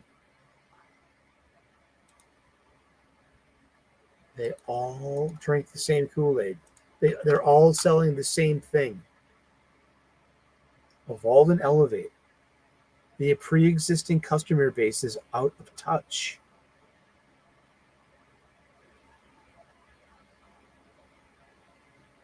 What, yeah, I mean,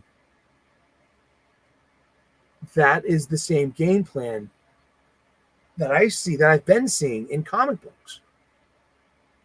I think she said all the quiet parts out loud. You could apply everything that lady said about her product. If she was the VP of sales for Marvel Comics, it would be the same thing. Just fill the blanks with different, with different terminologies. I drink light beer all the time, Dwayne Muth. Don't you lay that hate on me, Ricky Bobby.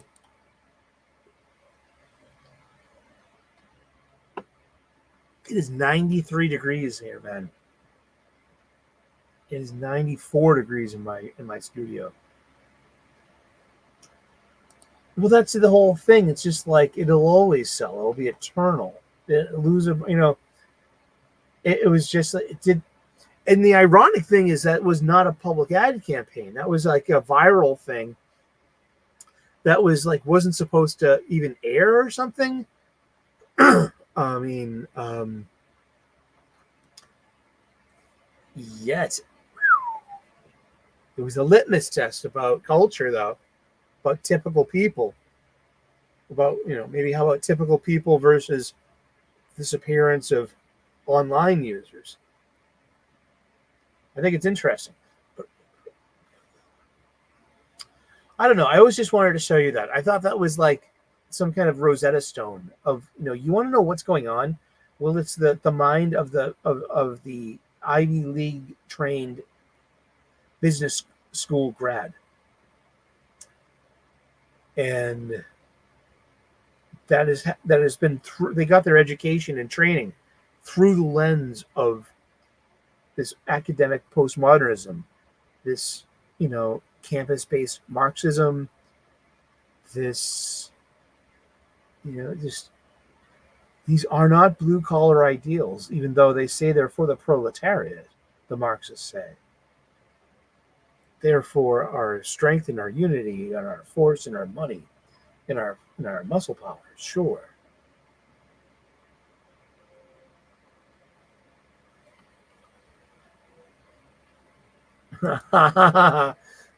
Cheers, Dwayne Muth. I like you a lot. I like all of you guys. Now everybody. You guys just show up and for these like little fireside chats. You're wondering why the fireside chats. FDR had them. They were like one of the biggest radio programs. That spirit. Let's chat. Let's have a talk. I'm talking to you, America. I'm not talking to the world, for Pete's sake. And it's just like it's great. I like that a lot. We went to Fan Expo Boston this past weekend.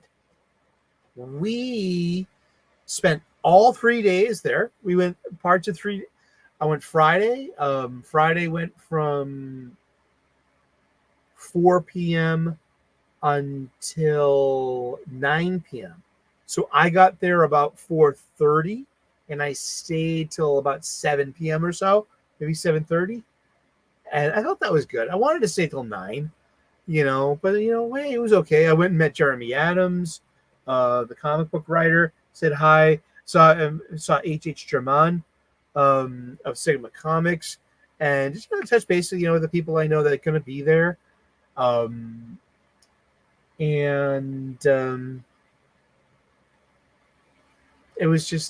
It was weird setup because it was like all the retailers were on the first floor of Hall A and B, and then on the second floor of Hall A and B, you had all Artist Alley, and then you had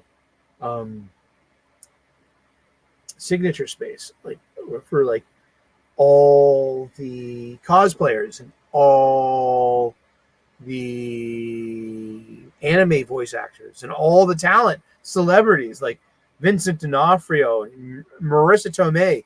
I was going to get their autographs. I didn't. I pussied out. I didn't want to in the end. It would have been $200 just to get their autographs. Yeah. And just for my DVD, for my 2000 movie, and they were like on opposite ends of the hall. So there was no way I could ever convince them to have a picture together. So I said, "Fuck it." It was very spiritual too. It came down to be like, you know that like, that you want to like live a spiritual life, like live. It's about attachment. It's about like, oh, do I want to spend $200 on just like this attachment?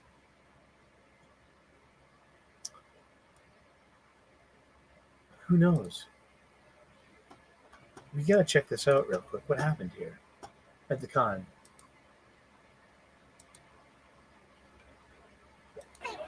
Pika-pee? Happened. I found Pikachu. Pika! Pika-pee! Pikachu! Thank you, Pikachu. I found Pika. That was wonderful.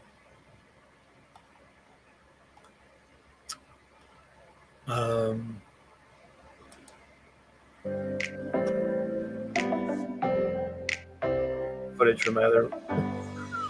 I shot 3 videos during the day, and I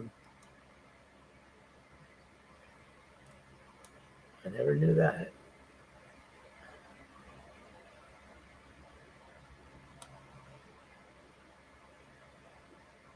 That's interesting. Well, like you can get more precise if you pull up. Boston? Yes. Cool. Go to the game or anything, you know? So this is me. This is me on day 3, Sunday, June 16th. That's that. I told you I would. Say hi to her friend. And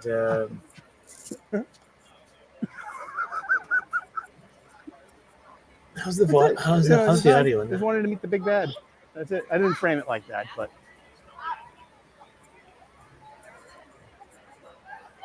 Let me check that. And this is what you do at con. You wander around in circles. alrighty. We're trying to wrap this up. What are these things? It's this family of beautiful little black children. I say happy Juneteenth. I love black people. I'm telling you, and I love seeing black people at the con. And I saw another family that it was like a teenager and was in this full Green Lantern outfit, and he was with his mom and his kids' sisters and stuff. And I was like, I walked up to him and I was like, hey, I looked right at the mom and I waved first, and just like approach and just be like, hey, you look great, Green Lantern. But did you know that the writer of Green Lantern is upstairs right now? And the family was like, oh my gosh, really? And we're like, yeah, his name is Jeremy Adams. He's wearing a Flash t-shirt and he's right upstairs. He would love to see you. That's exactly how I sold it to them. And they were like, and they went like, oh, let's go upstairs. And I thought that was great. That was a nice moment. What? They're so sus. The red is so sus. Red's holding a knife. Ah! Ah! Ah! Run! Oh. And the little black kids were saying red is sus. Red is sus. And just that was funny. Oh boy. What are those things from? cool. That's from a video game? Oh, let's say hi to Jeremy real quick. Hey, Jeremy. How's it going? Good to see you, sir. Awesome. This is Peter Tomasi, and we got Jeremy Adams. You're on my TV show. Oh, my goodness. Don't worry. It's benign content. No, you're not going to be implicated anyhow. Yes, I did. I did. And my and my socks, too. Woo, yeah, waka waka. I like it. You got Beetlejuice cheese. Thank you. Yeah, yesterday I had purple corduroy bell bottoms as well. That's hard to find. Yeah, well, they imported from England. Yeah. That's awesome. Well, cool. Yeah, I just wanted to drop by, say hi on my way out, and did you have fun at the game? Oh my gosh, I would first inning 2 hot dogs. Nice. And it was just like it's so great because like the crowd there is just so engaged. Mm-hmm. It's not like that in LA. Really? Nah, not as much, I don't think. Oh But it was boy. a lot of fun. It was And we really miss fun. Mookie Betts, by the way. We love him. Well, it was you know. great. It was a great game. I mean, it was crazy. It was crazy. It was a good game. Did you go? Bats were broken. No. He won. Okay. It was like a game tonight before that. Yeah. Nice. Oh, I wish there was an afternoon game today. It would be a perfect day for it, you know. I love it. I love the ease that you can get to there. Uh-huh. The ease you can leave. That food. It's all good. Exist. It's all good. Now, what did you expect, like visually? What about the city jerseys? Oh, I didn't You know know. what that was. I asked Okay. the guy and he was like, I'm sure it's for something. Yeah, they're a third jersey. Yeah, those So are what's it for? the city jersey. It's like it's like Saturday night jersey. So it's like, Oh. you know, So that's they like, decided banana yellow? yeah, those are the Oh, official. Red Sox. Those are the official colors of the Boston Marathon, and so it's the Boston Strong thing. And Okay, yeah, okay. so Now that that's makes more sense. and so the I saw font, Twisted Tea. Yeah. I was like, so is this a sponsorship? yeah, so like the fonts and like that the Yeah, marathon font too. So it's like, yeah, that's like its third year now. Oh man. Yeah, it's Well, like, they're a little ugly. They took a little. well, they won, so that's all that matters. Cool. Well, yeah. Well, I'm about to wrap it up and get out of here. All right, dude. Good to see you, Good to Jeremy, see you and too, like man. awesome.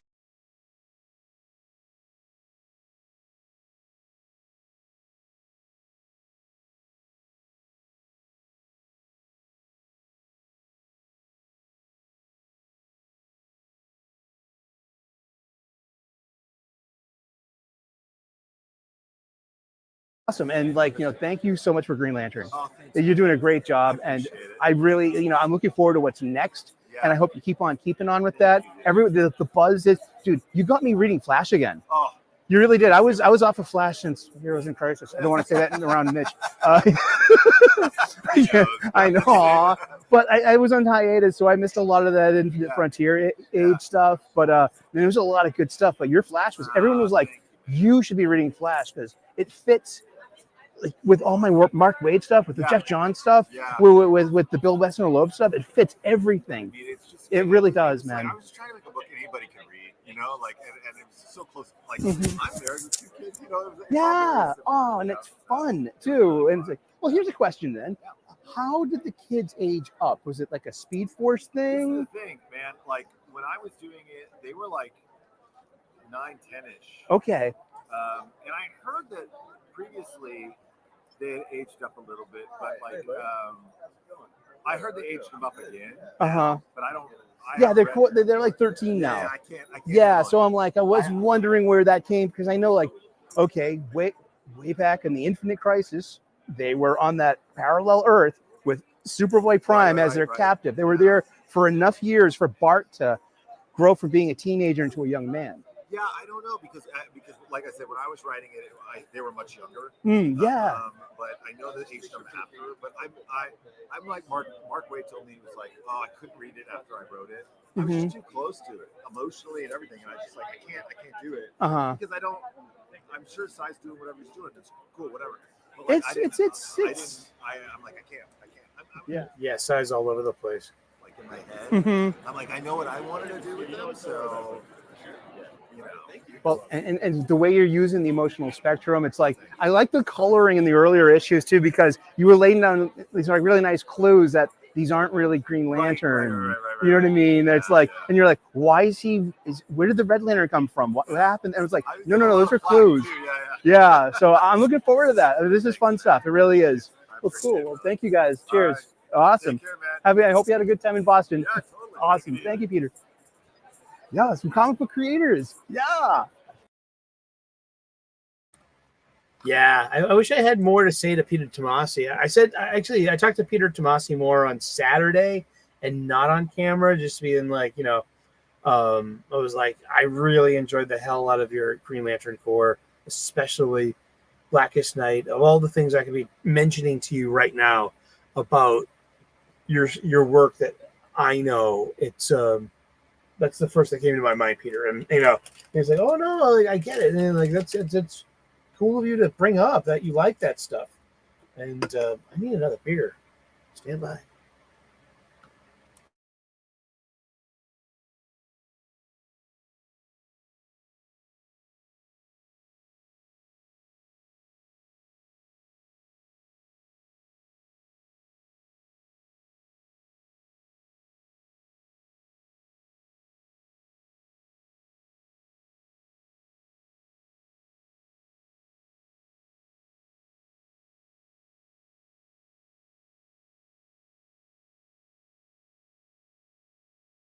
remember, boys, it's good to stand up every hour or so and move your balls around. You know what I mean? It's only playing with yourselves if you touch it more than 3 times. Seriously. And yeah, it was just a little bit of the con I wanted to share with you. I got 2 other videos up there too, one from Friday and one from Saturday. And Jeremy's a really nice guy, very approachable. It's nice. And right next to him was Tim Sheridan, like Peter Tomasi, Jeremy Adams, Tim Sheridan, Dan Slott. But let's see. I did not go to one thing I wrote down here in the show. Well, that Pika wrote down in the show notes. Local. I was like, no cosplay for me this year. I didn't cosplay. I put on a little weight, so I can't really fit into my cosplay. So I'm okay with that. It is what it is. So I had my 3 biggest geekiest t-shirts. I have a couple of XL shirts, and they all had a good day to be worn. There we go.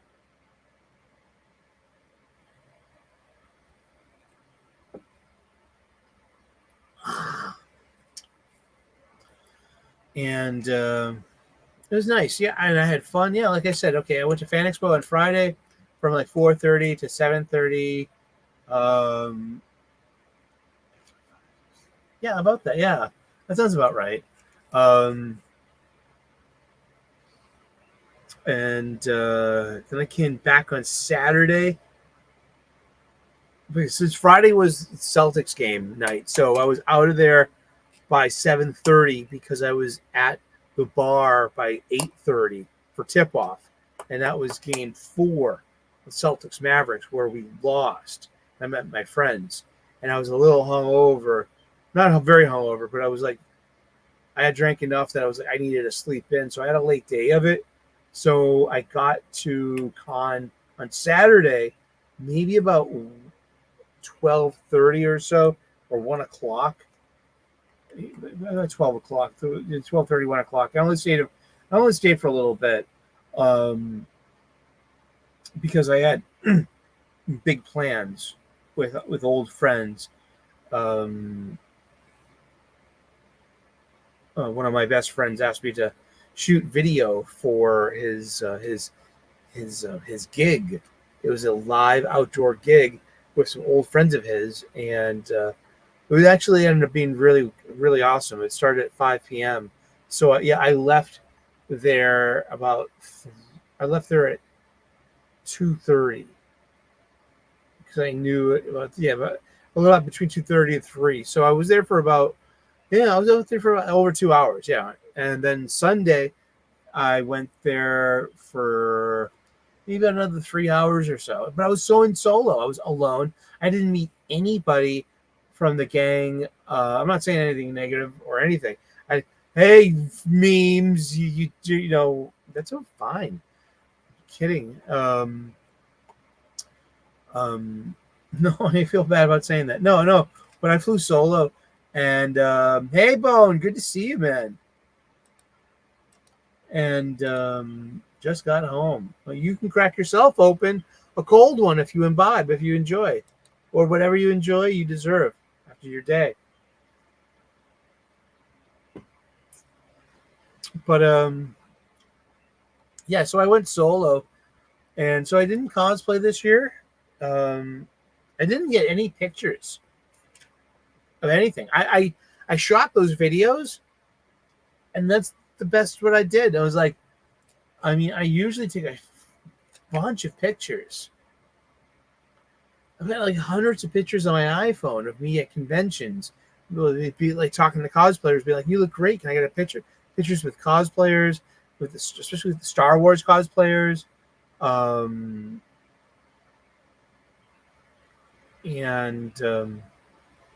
No, I didn't take any pictures this year, really. No. And I couldn't help but notice. Okay, there were only 4 vendors. 4.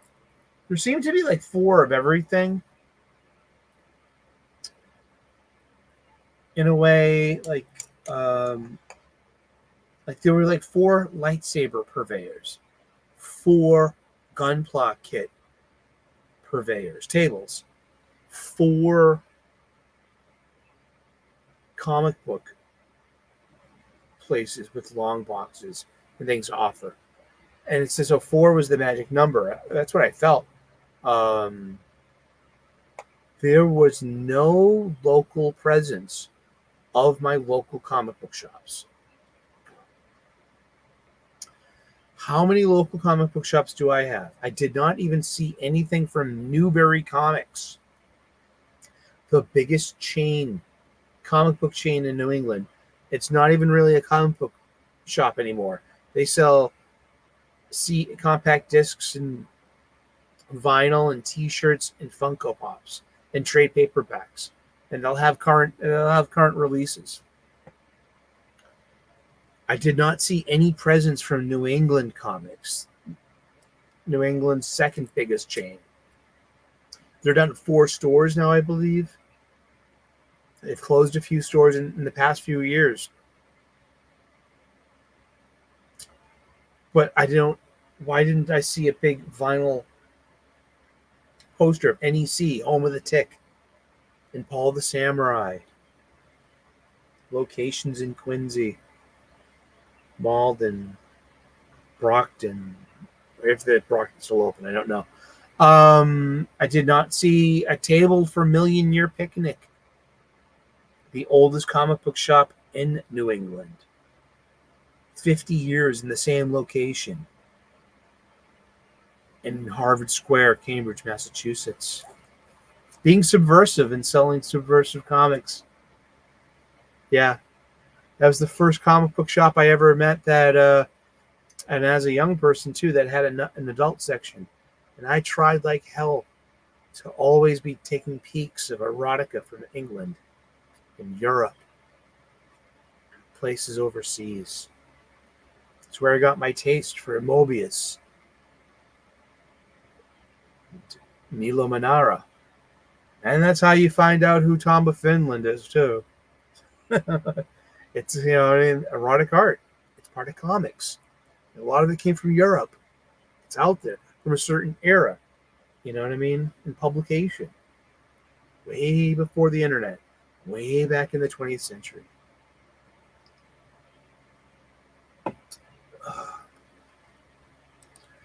Yep. Matt worked there, and Leah. My first pull list was there. It was one of my favorite comic book shops. Tony he owns the shop now. Yeah, he worked there for years and he bought it. And I got to say, I would be eating around the corner at Charlie's Barbecue Hamburgers, and they come in with his wife and his kid, his partner, his kid.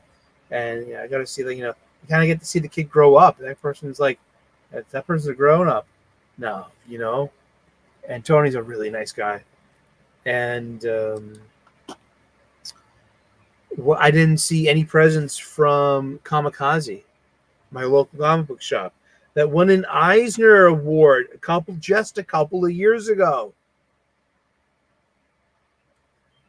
And I have one hell of a vintage toy store, and they have game nights. They have tabletop game nights. They have mixers at the bar, for certain parts of fandom. It's I'm on the poll list now, so now I'm on their newsletter thing, and they actually have social events for geeky people, and I'm like, I should hang out one day, Why not? How else am I supposed to meet someone that's going to want to cosplay as the Baroness with my Destro? See, I'm bald. I would shave my head all the way down and my beard off, and then I would do makeup from my neck up, so the bolts, doing makeup with a little 3D shading and stuff, and then do the entire face in silver, and then the eyes and the eyebrows, and then especially when my eyes are closed, to have them with that neon green of the comic book, of the cartoon eyes. Yeah, I did not see any presence from Kamikaze. Did not see any of my local comic book shops at the most local of conventions. I'd be surprised to see them at Wicked Boston Con in August, the real comic book convention. And that thing's kind of I'm not, if I say selling out, I don't mean like tickets wise. I'd mean like they got, hey, we've got these anime voice actors. That's like they know they're gonna get foot traffic if they get anime voice actors to do celebrity signings. I mean, this is its 4th year now, 3rd year, and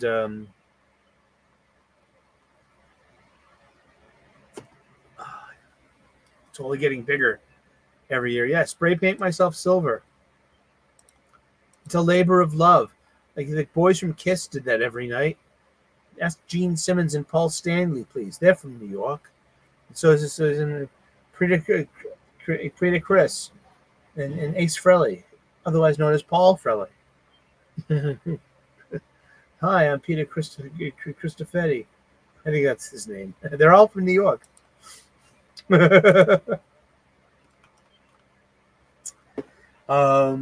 What did I get? I ended up spending $58 at con.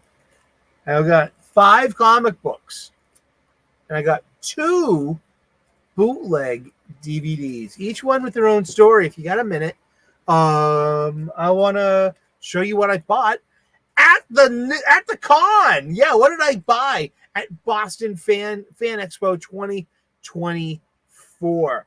You know me, I'm always on the hunt, and I bought these on Friday. Usually, I tell you, well, because it wasn't a big purchase. I spent $18 on 5 comic books, and I will tell everyone, don't make a big purchase on the first day if you got a 3-day pass. If you're going to be there on the last day, see, like I wanted a Palpatine lightsaber, like one of these new generation ones. And the best price I got was $450, which is a lot better than the $950 I got quoted at Connecticon in 2022. You know what I mean? Seriously, I mean, this, you'll get it one day if you wait for the right moment. You know, it'll come to you. So I spent $58 on 5 comic books and 1 Blu-ray and 1 DVD. But let's look at the comic books I bought. They are all from fall of Marvel of 1981. They all have the Columbia bike ad. Look at this one. I got this for $4. All right, $5. $5. That's completely worth it too.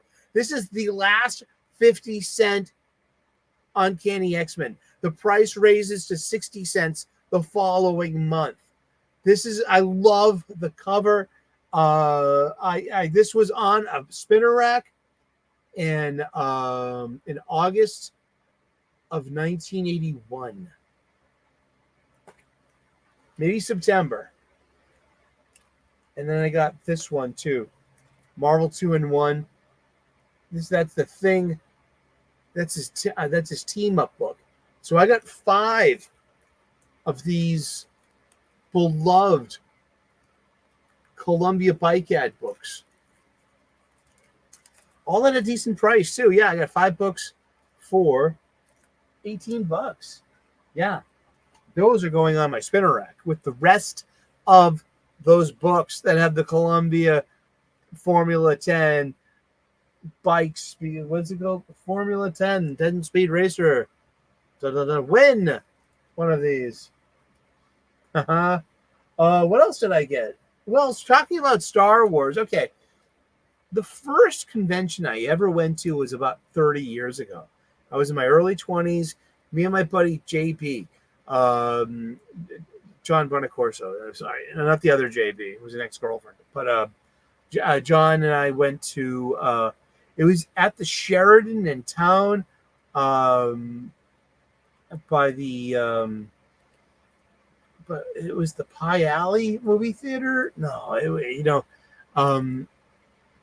was like down where Tremont meets Stewart Street or something. It's just, who cares where it was? Okay. But it was my first con, and it was nothing. It was just like, it was a flea market. And I bought two things. I bought a handmade resin pin. It was a Star Trek communicator badge. Might have been about 1995 or so, because it was specifically the Voyager one, or the movie era. You know that because there was an oval behind the trident on Next Generation, and then by the movies and Deep Space Nine, there becomes a rectangle behind it, and that's the one I had, and I bought that. It was hand made of resin. It was hand painted. It had a safety pin glued on the back, and it was great. And I wore it as flair, I also bought a VHS copy of the Star Wars Holiday Special from 1978. That premiered, no, it was on 1979, I think. It premiered on 78. It premiered on my 6th birthday. It premiered on Sunday, November 17th. My birthday's on the 19th. And I just turned 6 years old. And so it was very special to me, because here I am in my special, sci-fi, uniform pajamas. I remember they were yellow with blue trim and blue stripes. They look like sci-fi, crew. That was for me, And I was a big boy too. They didn't have footies on them. I remember that too. And the Boba Fett animated sequence, and the guy pouring the beer on the top of his head, and like B. Arthur, and just like it was neither good nor bad. It was just a very distinctive part of growing up, and it was that whole, hey, George Lucas, you were talking about your stuff again. Yeah, I love it. You just poke, yes, and so yeah, I was a kid that was made for me. That literally was. It was a variety show in the old sense of the word, a variety show of its age. It was 1978. There were variety TV shows that were weeklies still. The Sonny and Cher show, the Osmond Family, the Brady Bunch Family. They would have skits and musical segues and costumes. It was very theater-like. And the Star Wars, a holiday special, is a variety show. That's all it is. It's of that old school sentiment. And of course, that's why it doesn't work. It was Star Wars made for normies. And it failed spectacularly. So I had a VHS copy of that for about 20 years. It got thrown out when one of my about a decade ago, one of my homebrews exploded in a summer swelter, and there was glass and beer all over one part of my collection. And the Star Wars, the holiday special, the VHS that I bought all those many years ago had to be thrown out because of that. It got ruined. So this year, I replaced my copy of the Star Wars The Holiday Special. $20 on DVD. I can watch this at any time on YouTube. That's not the point. The point is to replace my existing copies of my Star Wars collection on my DVD and Blu-ray shelf. My copies of Resistance Season 1, The Force Awakens, and The Last Jedi. And I'm going to replace them with a copy of this, the Star Wars Holiday Special, because this is earnest. It's pretty much it. It's got something on those trilogy. They actually put Luke on and Leia all together in one shot, huh? And it's far from great, but it's beloved to me. This person who was alive, breathing, and functioning as a Star Wars fan at its peak. We had just moved into our new home down the street from the apartment. We moved into a row house. So it was a new time in my life. My parents had just separated and they were divorcing. So it was just me and my mom in a new house in a new space. I remember where the TV was. I remember being sacked out on the floor, you know what I mean, with blankets and pillows, setting up a little place for it. And there's the TV on the TV trolley. And it's just and the Boba Fett animated sequence, yes, that is the best part of this. But this has a space in my Star Wars collection. And the Disney Star Wars just doesn't. I also I'm an aficionado of horror movies. So last year on my 31 Days of Halloween, I do a horror movie every day during October. I love that, the 31 Days of Halloween. So last year I did all of the Nightmare on Elm Street movies. And so this came out when I was in middle school and in high school, and it was on late night TV. And there was a trend for horror shows like Tales from the Crypt, Tales from the Dark Side, the new Twilight Zone, Friday the 13th, the series had nothing to do with Jason. It was about a magic store that had haunted artifacts, and they have to